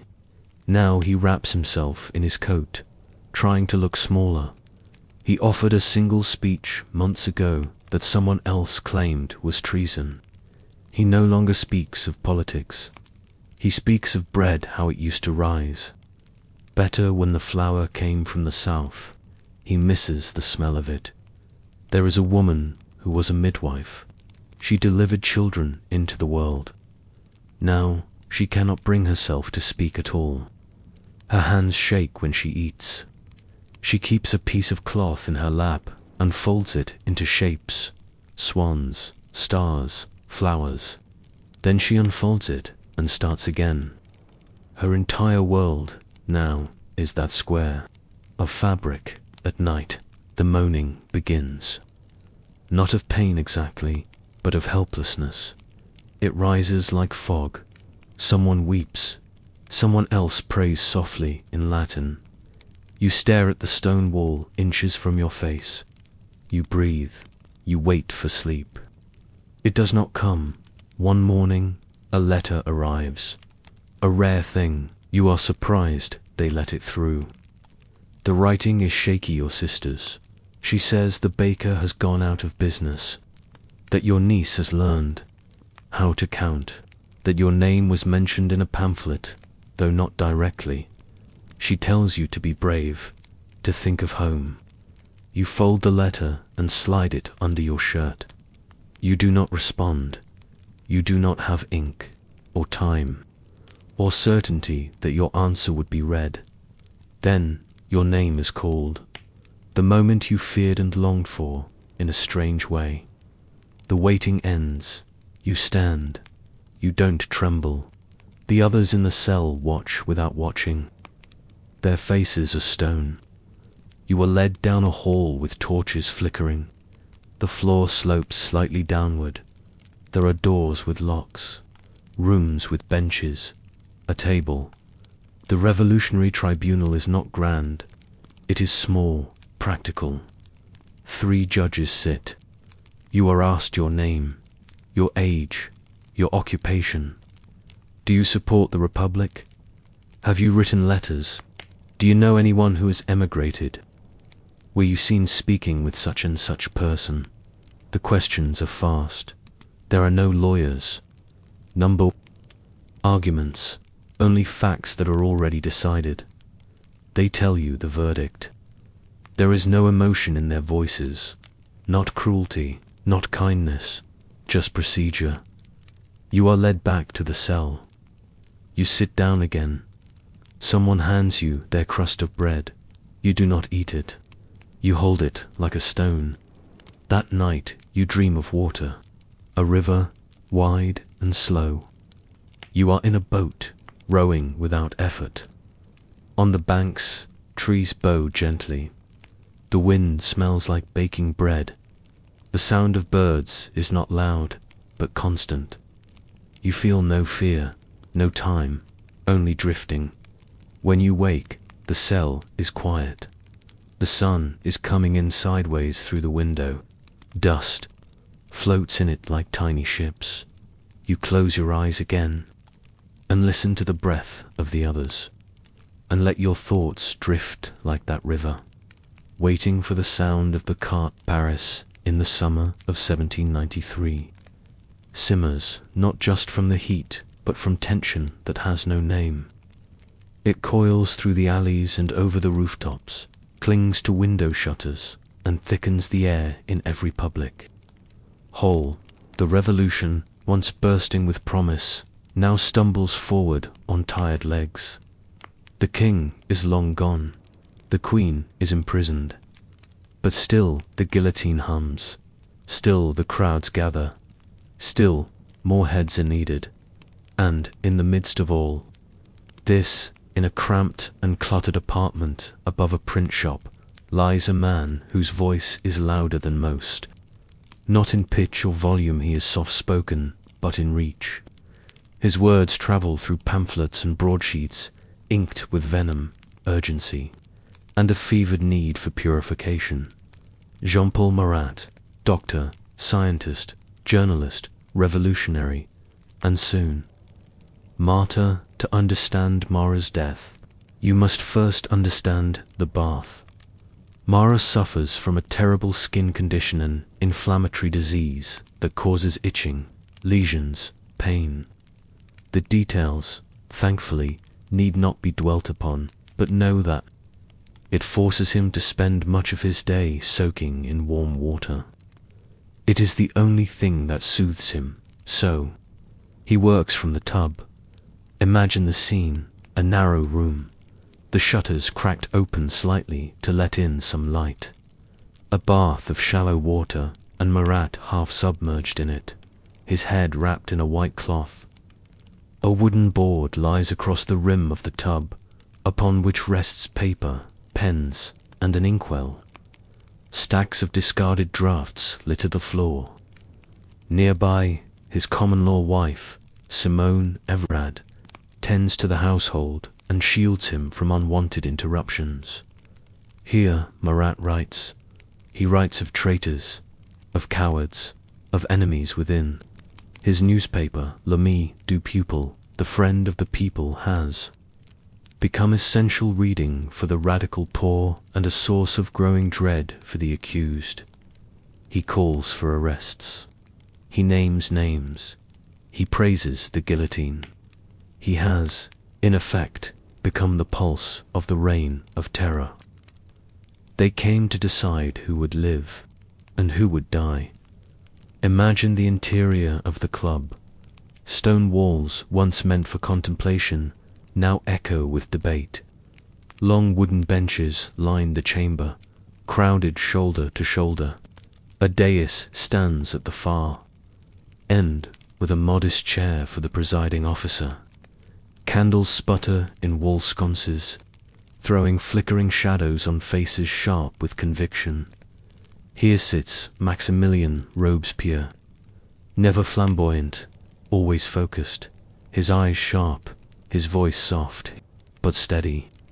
Beside him, Saint Just, the angel of death, young and articulate, with words that cut like blades. There is Georges Couthan, nearly paralyzed from illness, wheeled into the chamber, his voice calm and cruel. And elsewhere, lurking at the edges, Jacques Hebert, with fire in his voice and mud on his boots, representing the sans-culottes and their thirst for vengeance. There is no laughter here, no idle talk, only purpose. The sessions begin late, sometimes at twilight, and stretch into the early hours of morning. The topics vary. One night it is the price of grain, another the betrayal of a general at the front, another the printing of treasonous pamphlets in mass. But always, beneath the surface, the same unspoken question rises: who must be removed to protect the Republic? That question, posed again and again, becomes the drumbeat of the Jacobin Club. Sometimes names are spoken, sometimes they are only implied. A speaker might rise and say, "There are enemies among us, cloaked in virtue," or "the revolution must not be slowed by hesitation," or "those who are silent when liberty cries out are as guilty as those who oppose her." And the chamber listens. The debates are not always angry. Sometimes they are calm, rational, even dry. A man presents figures. Another quotes Rousseau. There are legal arguments, procedural motions. It still has the form of a club, minutes taken, speakers timed, votes counted. But the stakes are no longer policy. They are existence. To be accused at the Jacobin Club is not to be shamed. It is to be sentenced. Perhaps not that night. Perhaps not publicly. But the club was connected to the convention, to the committee of public safety, to the revolutionary tribunal. A whisper here became a knock on the door there. A raised hand tonight became an empty seat tomorrow. The club debated terror as a tool, not with glee, but with logic.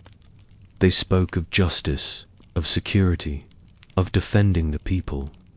And so the terror was born, not in a riot, but in a vote, with speeches, with reasoned tones, with nods of agreement. One by one, the members of the old world fell. First the aristocrats, then the moderate Jacobin themselves. No one was sacred. Outside, the people chanted. Inside, the club remained composed. You might imagine it was loud, this place of revolution, but in fact, the most terrifying moments came in silence, when a man stood to speak, and the room grew still, when Robespierre leaned forward and named a deputy who had faltered. When no one came to that man's defense, the Jacobin Club was never a mob. It was colder than that, a machine of ideology, a crucible where the revolution burned away its own margins. Some meetings were more theatrical. A speech by Danton before his fall would raise cheers. He was too loud, too passionate, too unrefined. For Robespierre, who saw in Danton the danger of a revolution without discipline, others delivered eulogies for the dead. When Marat was killed in his bath, the club held a solemn session in his honor. They draped the room in black cloth. Men wept. The Jacobin canonized him, not as a man, but a symbol. It was not grief, it was fuel, but nothing in revolution is stable. In time, paranoia turned inward. Robespierre grew isolated. The club, once filled with allies, became cautious. Members stopped speaking. They feared saying the wrong thing. The applause grew thinner, the silences longer. And then, one night, Robespierre himself was denounced, not in the Jacobin Club, but in the convention. But the echoes reached the club nonetheless. The man who had guided the terror now heard his name whispered behind hands. The seats around him became emptier. When he spoke, the silence was no longer reverent, it was expectant. Soon after, he too was arrested, tried, executed, along with Saint Just Couthan and others. The club did not defend him. After Robespierre's fall, the Jacobin Club was closed. It had become too powerful, too feared, too associated with blood. The door was shut. The building returned to dust and silence. For a time, it stood empty. The same benches, the same podiums, the same candles burned down to waxy stumps. Later, it would serve other purposes, a church again, or a meeting hall. But the revolution had passed, and those who had gathered within its walls, most were gone, some exiled, some imprisoned, some buried in mass graves. Today, the building still stands. Tourists walk past it, barely noticing the plaque.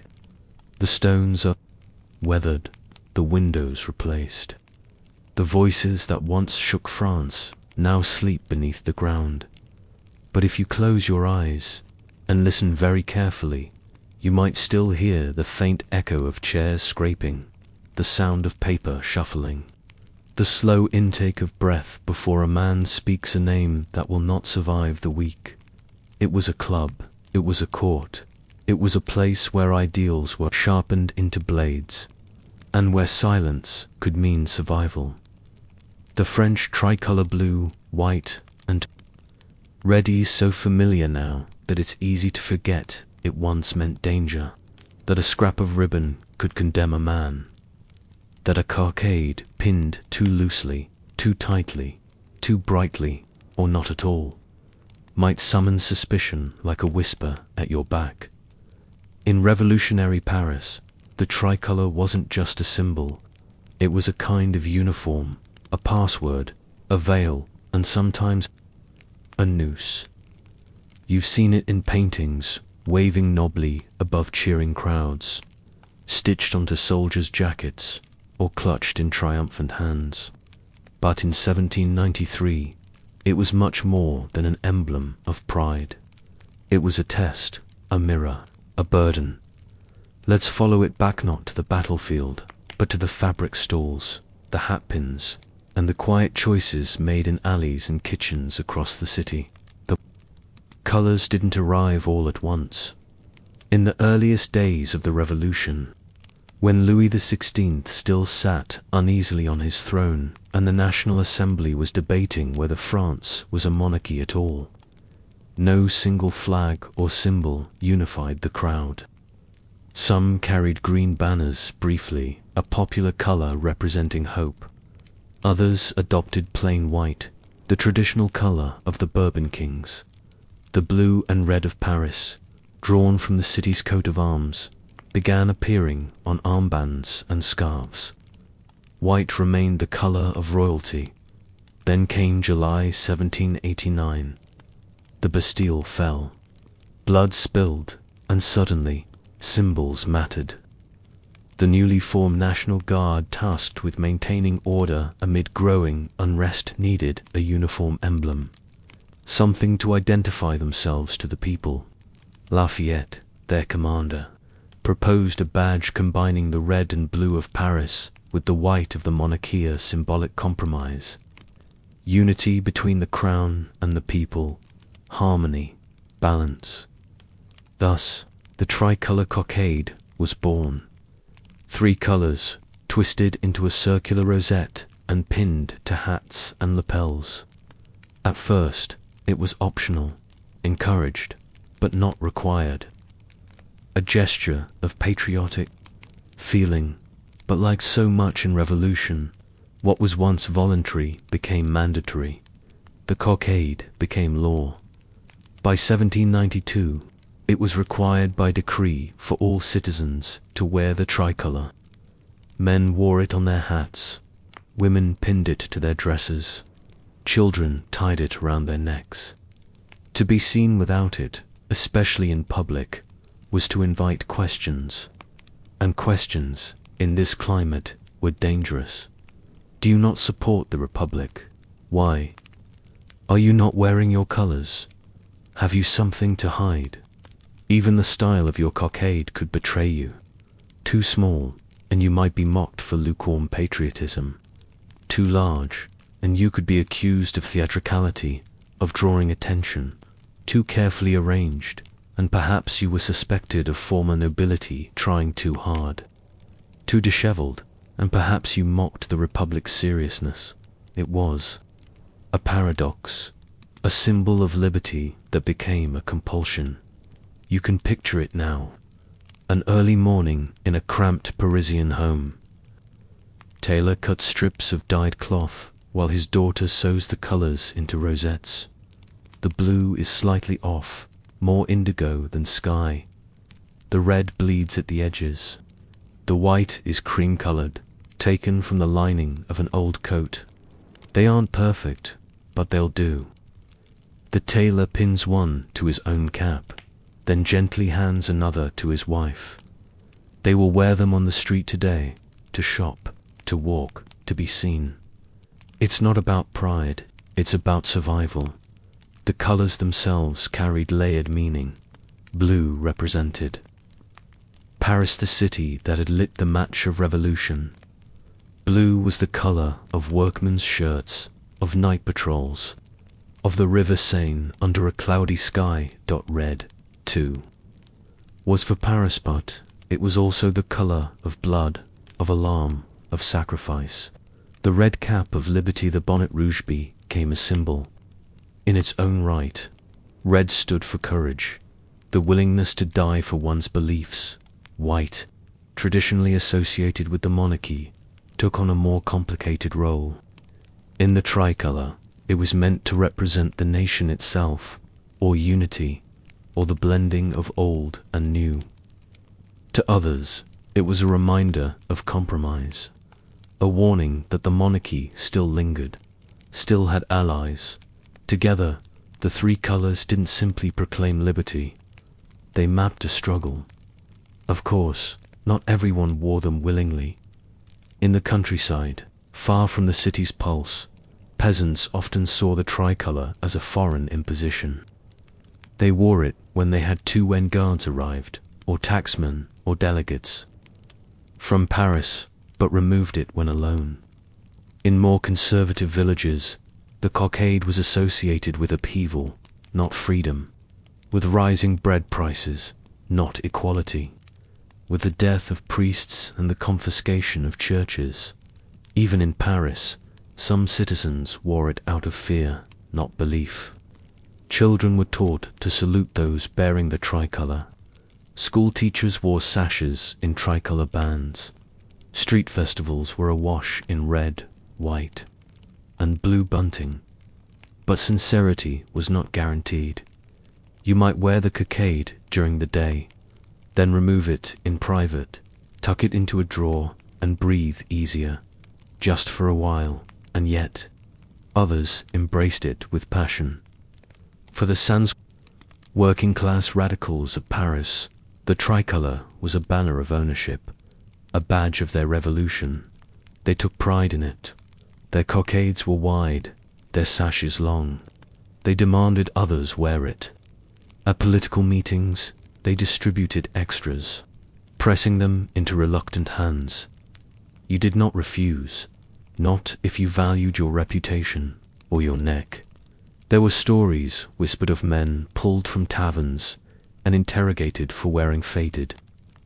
Cockades of women arrested for failing to place them in a visible and respectful location. Of shopkeepers fined for displaying goods without tricolor tags. Of soldiers punished for failing to wear the correct hues. And worse, to remove the tricolor in public deliberately, defiantly was seen not as protest, but as treason. And treason had one destination. Still, in moments of pageantry, the tricolor took on a different tone. Imagine the Festival of the Federation, held on the Champ de Mars, July 14th, 1790. The early revolution still hopeful, still buoyant. Tens of thousands gather, soldiers parade, musicians play. Delegates from the 83 departments of France wave tricolor flags. Children sing. For a moment, the tricolor is not about fear, it's about celebration. That memory lingers for some, even in darker years. The colors flutter above parades, festivals, weddings. A girl braids them into her hair. A baker lines his stall with ribbons. The blue, white, and red become familiar, almost comforting, like a lullaby with hidden verses. But even as the terror rises, the colors never vanish. They remain, fluttering on flagpoles, pinned to uniforms, woven into every civic moment. As heads fall in the Place de la Revolution, the tricolour flaps gently in the breeze, indifferent. A guard leans on his musket, cockade askew. A widow adjusts hers before entering the tribunal. A child plays with a scrap of ribbon, not understanding what it represents. It becomes habit, and habits, even painful ones, become second nature. By 1794, after Robespierre's fall, some citizens dare to wear simpler dress again. Neutral tones, cockades still present, but smaller, less showy. The fervour has dimmed, but the tricolour remains, embedded now not just in clothing, but in memory. It has meant many things. A cry of revolution, a shield against suspicion, a banner of pride, a piece of mandatory fabric. But more than anything, it meant visibility to where the tricolour was to be seen. To be seen was to be judged, and in a time when judgment was swift. Colour mattered today. You may walk the streets of modern Paris and see the tricolour hanging peacefully from lampposts. It adorns school buildings, embassies, markets.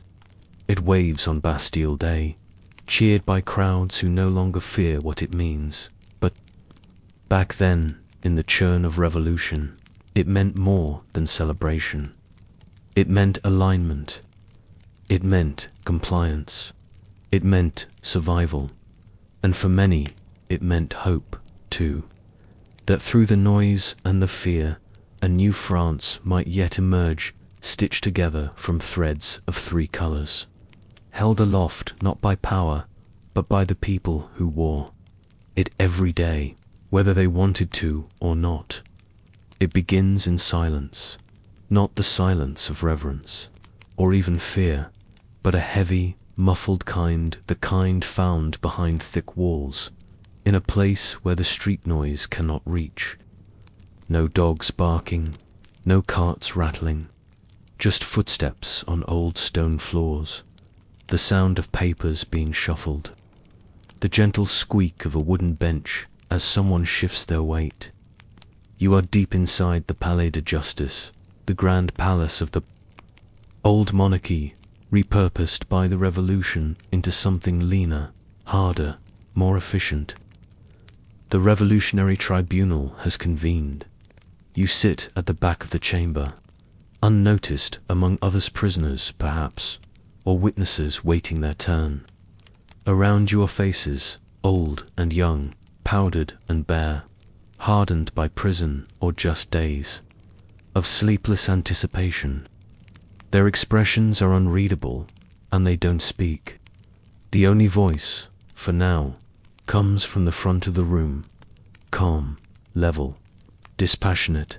You're not here to plead. You're here to be weighed. The tribunal is a recent invention. Born in the panic of 1793, Paris was convulsing. Factions were fighting in the streets. Plots, both real and imagined, filled the air like smoke. It was decided by the National Convention that a new court was needed, one that would not be clogged with procedure, one that would not hide behind appeals, one that could respond to the enemies of the revolution with speed. It was officially called the Revolutionary Tribunal of Paris, and it was housed in the same rooms where once nobles had debated leases and inheritance. Now, those same rooms would decide life or death. There were 3 judges, typically seated behind a wooden table. One president, usually in a dark coat, his expression almost deliberately bland. 2 assistant judges beside him. They did not wear robes nor powdered wigs. The revolution frowned on such vanity. Their clothing was austere. Their speech was direct. Their purpose, to listen and to pass judgment.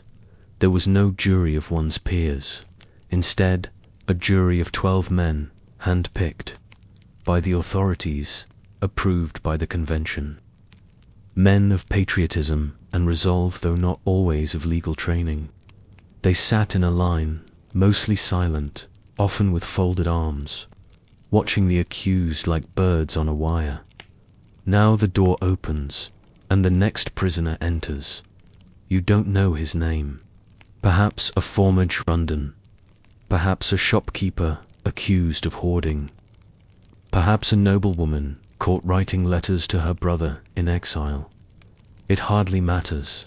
He is led to the stand, not in chains, but not free either. His clothes are worn, but clean. He looks around the room once, quickly, then focuses his eyes on the president. The questioning begins. The voice of the judge is neutral. Name, occupation, residence. Then, more pointed questions. Do you deny attending a meeting of counter-revolutionaries on the Rue Saint-Denis? Did you or did you not make statements in favor of the king? Were you aware of your cousin's involvement with émigré forces? The man answers. Sometimes he hesitates. Sometimes he stumbles. Occasionally he grows bold, appealing to reason, to loyalty, even to past service to the nation. The judges remain unmoved. The jury does not react. The prosecutor, often a man like Antoine Quentin Foucault-Tinville, lean and relentless, out a list of facts, though few are substantiated by evidence. The accused may speak. He may even shout. But there is no lawyer to argue on his behalf. There is no defense counsel at all. You begin to understand. The tribunal is not really about determining guilt. Guilt is already assumed. What is being decided here is pace, not principle. There were exceptions, of course. Some were acquitted. A handful walked out free. But those were anomalies usually due to lack of paperwork, a missing witness, a procedural delay. Most were condemned, not with venom, not even with personal hatred, but with the quiet efficiency of a clerk stamping a document. One by one, they're called in. One by one, they are led out. The process takes minutes, sometimes less. The final words are simple. The tribunal finds the accused guilty of conspiring against the French Republic. The sentence is death. A clerk writes it down. The guards take the prisoner. There is no weeping, no dramatic farewells. Most knew this was coming long before they entered the room. Outside, a cart waits. But what did the tribunal mean to the people? To some, it was justice at last. A cleansing fire to purge France of corruption, monarchy, betrayal. For the sans-culottes who packed the galleries on occasion, cheering the verdicts like theatergoers, was vengeance made official. To others, it was pure performance. The robes had changed, the words were different, but the structure felt familiar like the old royal courts, just inverted. Instead of defending the king's will, it now defended the people's fear. Instead of robes of velvet, it wore the drab colors of the Republic. But it still held lives in its hands. It still reduced individuals to cases. You glance at the walls of the chamber. There are no decorations, no portraits, just smooth plaster, chipped in places, stained from years of use. The floorboards creak, slightly underfoot. A draft moves across your ankles. There is a sense of impermanence, even here, as if everyone knows this system will not last, as if even the judges expect to one day stand where the accused now stands, and many of them did. By 1794, the revolution had begun to consume its own. Robespierre's allies were arrested. So were former jurors, former judges, even former presidents. Of the tribunal, their loyalty meant nothing once suspicion touched them. The tribunal did not protect its own. It could not. There were whispers about quotas, that each day a certain number of verdicts needed to be passed, that the pace had to be kept like a factory line, that the guillotine must never stand still, lest it become a symbol of mercy rather than justice. Whether these whispers were true hardly mattered. They were believed. And so, the tribunal continued. Imagine now a woman being led in. She is elderly, dressed in grey. Her name is not announced. She is simply called forward. Her crime corresponding with a priest who refused to sign the oath to the new civil constitution. The letter was intercepted, its contents mild. She wrote of illness, of the harvest. She mentioned praying, that was enough. She is asked if she regrets her words. She says no. She says she believes in God and that she will pray for France. The judges do not respond. The jury nods. The sentence is passed. She is gone. Sometimes the tribunal held trials for dozens of people at once. A batch trial. One table. One charge sheet. Multiple names dot the charges. Might be vague conspiracy, royalist sympathies, spreading rumors, hoarding, improper speech. But the result was always the same. Guilty, guilty, guilty. The tribunal had little need for dramatics. Its greatest horror was its normalcy. There was no shouting, no frothing rage, no wild theatrics. Just the same questions, asked in the same order, day after day, week after week. Each verdict delivered with professional calm, each body carted away, with quiet speed. And yet, outside the courtroom, life went on. Markets bustled. Bread was sold. Children played in alleys. Citizens went about their business. They passed the Palais de Justice, knowing what was happening inside. Knowing the names announced each morning might be theirs. Tomorrow, they did not linger. No one lingered when the tribunal was finally abolished in 1795. It left no monuments, no statues, no commemorative plaques, just a record of names stored in archives, and the memory of a time when the law became a mirror of fear. Today, if you walk through the halls of the Palais de Justice, you might not recognize the room. It has been repainted, the benches replaced, the echoes softened, but the ghosts remain, not vengeful, just quiet, waiting. And so you leave the tribunal behind, stepping gently into the night air of revolutionary Paris, the flicker of lanterns ahead, and behind, the hum of distant voices rising like steam. The courtroom fades behind you, but the silence it left stays in your ears, a silence shaped like judgment, and the soft, rhythmic creak of wheels rolling toward the square. It begins in early September of 1792, with the faint sound of bells ringing across Paris. They toll not for mass, nor mourning. These are civic, bell-sharp, hurried, irregular summoning guards, summoning action, echoing from church towers and over rooftops. The city is restless, uneasy, as if it can sense something just beneath the surface, something about to rise. In the distance, cannon fire is rumored Prussian troops moving ever closer to the capital. Rumors flood the narrow alleys like smoke. The Austrians are outside Verdun. The city will fall. The king's allies are plotting a prison escape. Foreign armies will be greeted with cheers. The priests have weapons. The nobles will open the gates at night. None of this is confirmed, but none of it needs to be. In revolutionary Paris, fear is faster than facts. And in early September, fear overtakes everything else. Imagine the city, now not in bright revolutionary banners, but in grey. The streets are damp. The Seine is slow and thick. The stalls in the markets are thin, their produce picked over. There is no bread again. You hear shouting in the distance, but it never comes close. Just pockets of unrest, like the first cracks before a dam gives way. People whisper now, even in their homes.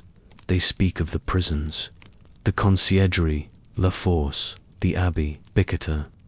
Some say there are hidden tunnels connecting them to the city walls, that the prisoners will rise and join the enemy. The thousands of traitors are waiting for the signal to strike from within, while the Prussians march in from without, and no one knows who, not for certain says the unthinkable, we must act before they do. The first killings begin on September 2nd at the Abbey prison. A group of volunteers and armed citizens, some National Guardsmen, others just local militants arrive, unannounced. They are not a mob in the traditional sense. There is no shouting, no wild charge. Instead, there is a kind of grim purposefulness. The prison doors open. Inside, the guards hesitate, then step aside. Whether by fear, complicity, or orders, it's never entirely clear. The so-called tribunal begins immediately. A makeshift court is set up in a corridor or courtyard. One by one, the prisoners are brought forward. Their crimes are read aloud, imagined, or simply inferred. They are asked a question or two. Then the sword, the saber, the pike. It is swift. The bodies are dragged into a corner. The next is called. Some plead. Some scream. Some fall silent. Others recite prayers as they walk.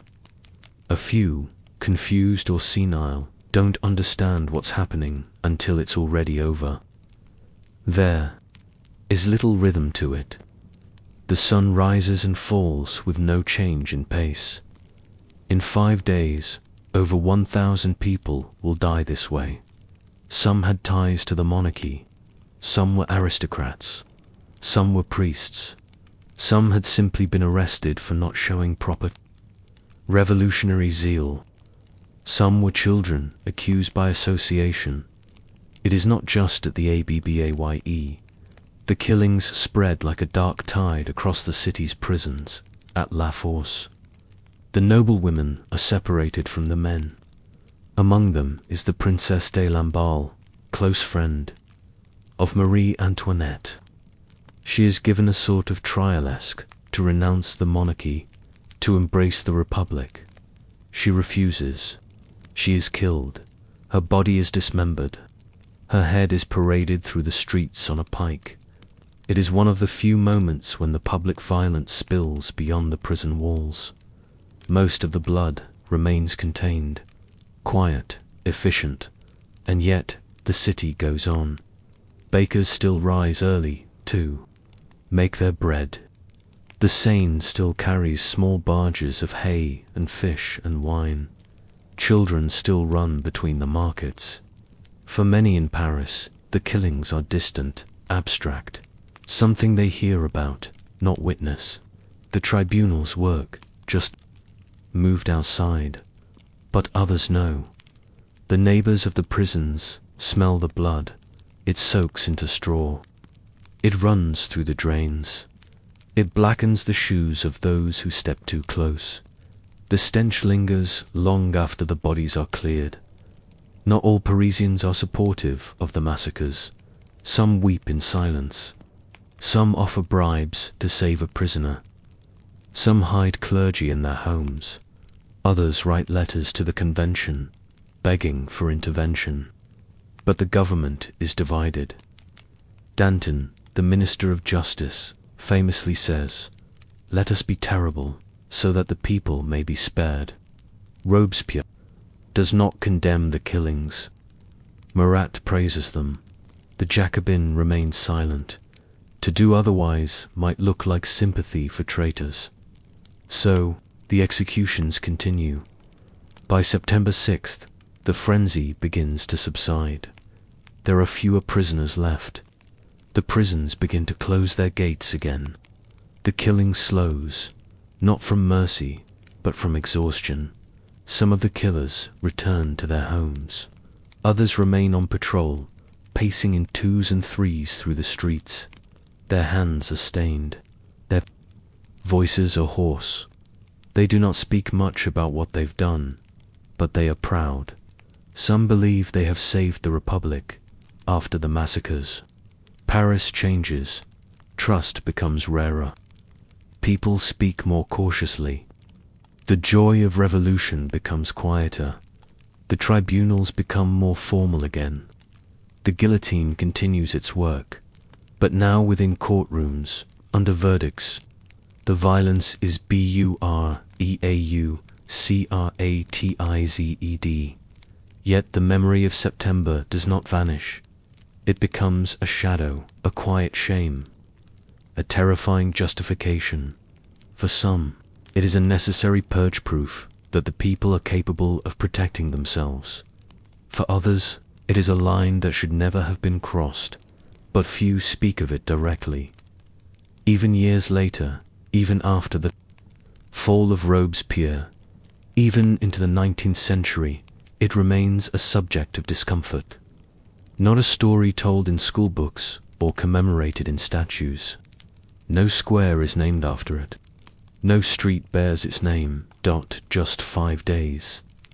5 days of slaughter, quiet and methodical. You walk past the site of Lafort's prison. Now, though the building is long gone, there's a bakery where one of the outer walls once stood. No plaque, no monument, only cobblestones, worn smooth by centuries.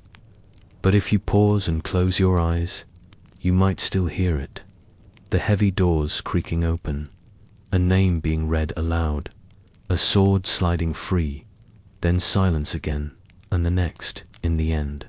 The September massacres were not riots. They were not rebellion.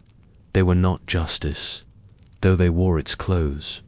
They were a pause in civilization, a space where law faltered, and fear filled its place.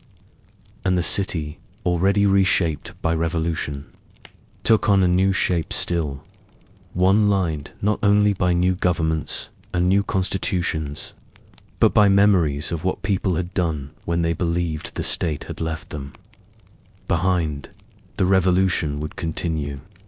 The guillotine would rise higher. The tribunal would formalize the killings. But in September 1792, the blade was not steel. It was the hand and the will, and the absence of intervention.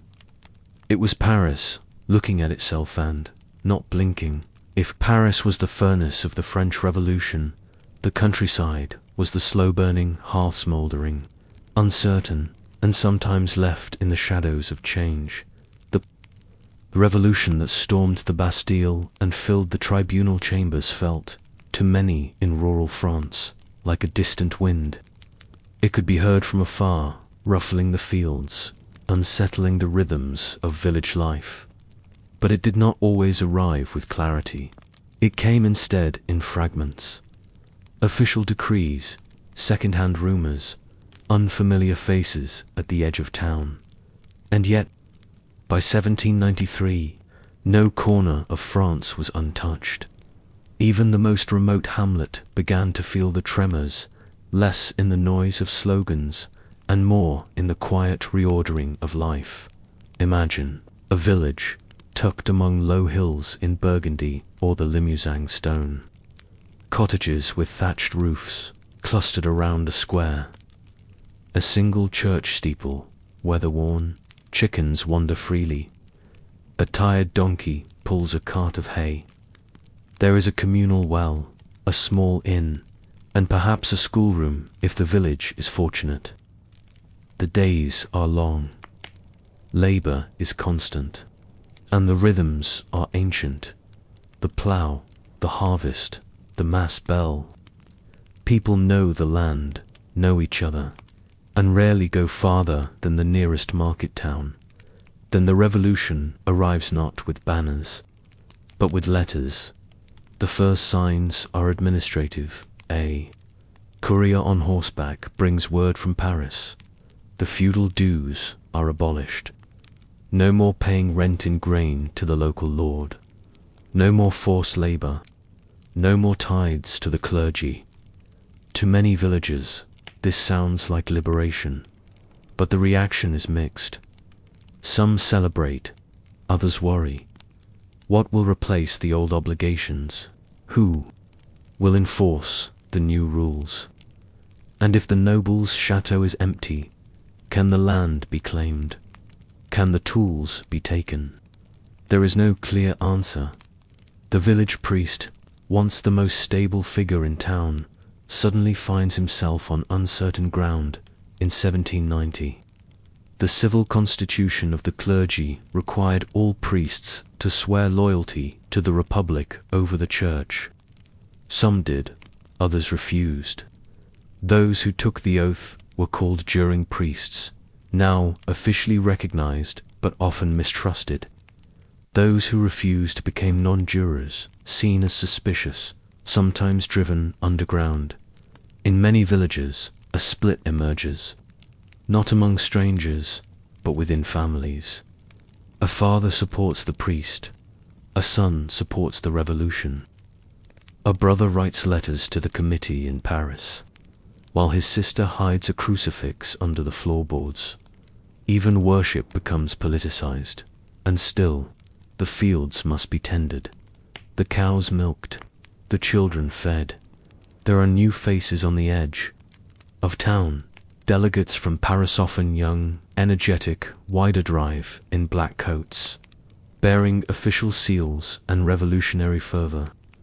They set up tables in the town square, distribute pamphlets, and post proclamations on the church doors.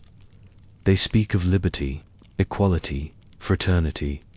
Some villagers nod politely, others do not understand the words. They ask instead, will the tax collector come? Will the grain still be sold? Will the soldiers take my son? The delegate reads from a prepared script. He thanks the townsfolk. He departs. Then comes the new calendar. Sunday is abolished. The months are renamed. Weeks are now 10 days long. Holidays are declared for nature, reason, labor. The villagers try to follow. They mark the new dates in chalk on the wall. But the rhythms do not match the soil. The cows still need milking on the 7th day. The harvest does not wait for Decadi. Old customs creep back in quietly, reverently. Mass is held in barns. Baptisms whispered at wells. Crosses are hidden in haylofts. The revolution has not erased the past. It has only made it invisible as conscription increases. Sons begin to disappear from the fields. The levy en masse demands that young men serve the Republic. In its wars, some go willingly, singing revolutionary songs, dreams of glory in their hearts. Others run, deserters hide in forests. Families lie for them. Local gendarmes look the other way, if they are sympathetic or if the deserters are their neighbors. But not all villagers are lucky. Sometimes search parties arrive from the larger towns. Names are called aloud in the square. Mothers weep. Brothers fight back. There are arrests. There is resentment. The revolution, once abstract, now has hands and boots and rope. In some regions, especially in the West, resentment boils over. The Vendée uprising becomes the most famous example of rural rebellion, Catholic, royalist, and deeply local resistance movement. Villagers rise against the Republic, chanting the names of their kings and saints. They march with farm tools and muskets, their priests at their sides. They are met with the full force of the revolutionary army. Entire villages are burned, fields salted, children orphaned. Paris calls it pacification. The countryside remembers it as scorched silence. But in most places, there is no uprising, only adaptation. The The villagers adjust. They wear the tricolor if required. They learn to speak of the Republic with care. They keep old rituals in new clothes. A wedding now includes a civic ceremony, but the couple still slips away to kneel at a secret altar. A funeral procession avoids the main road, but the priest is waiting behind the grove of trees. The countryside watches Paris like one watches a faraway fire, bright, flickering, unpredictable.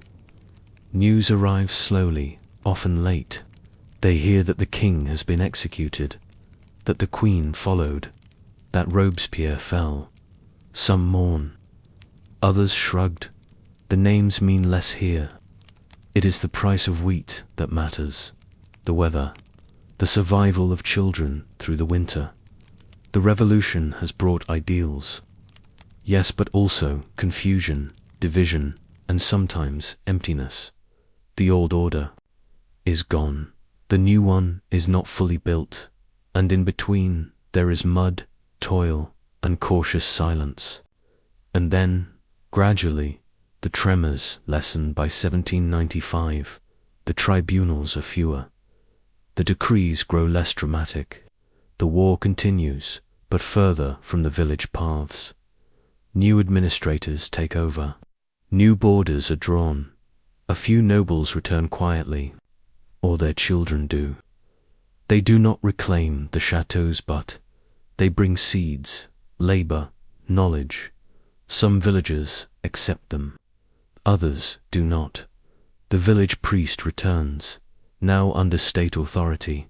He offers mass with revolutionary hymns. The congregation is small. It will grow. The trees continue to grow. The rivers continue to run.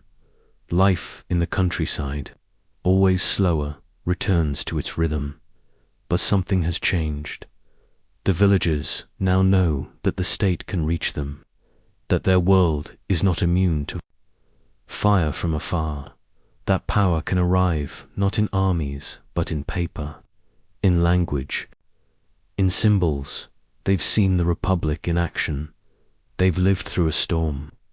They did not summon, and though many cannot read or write, they now know that history is not something distant.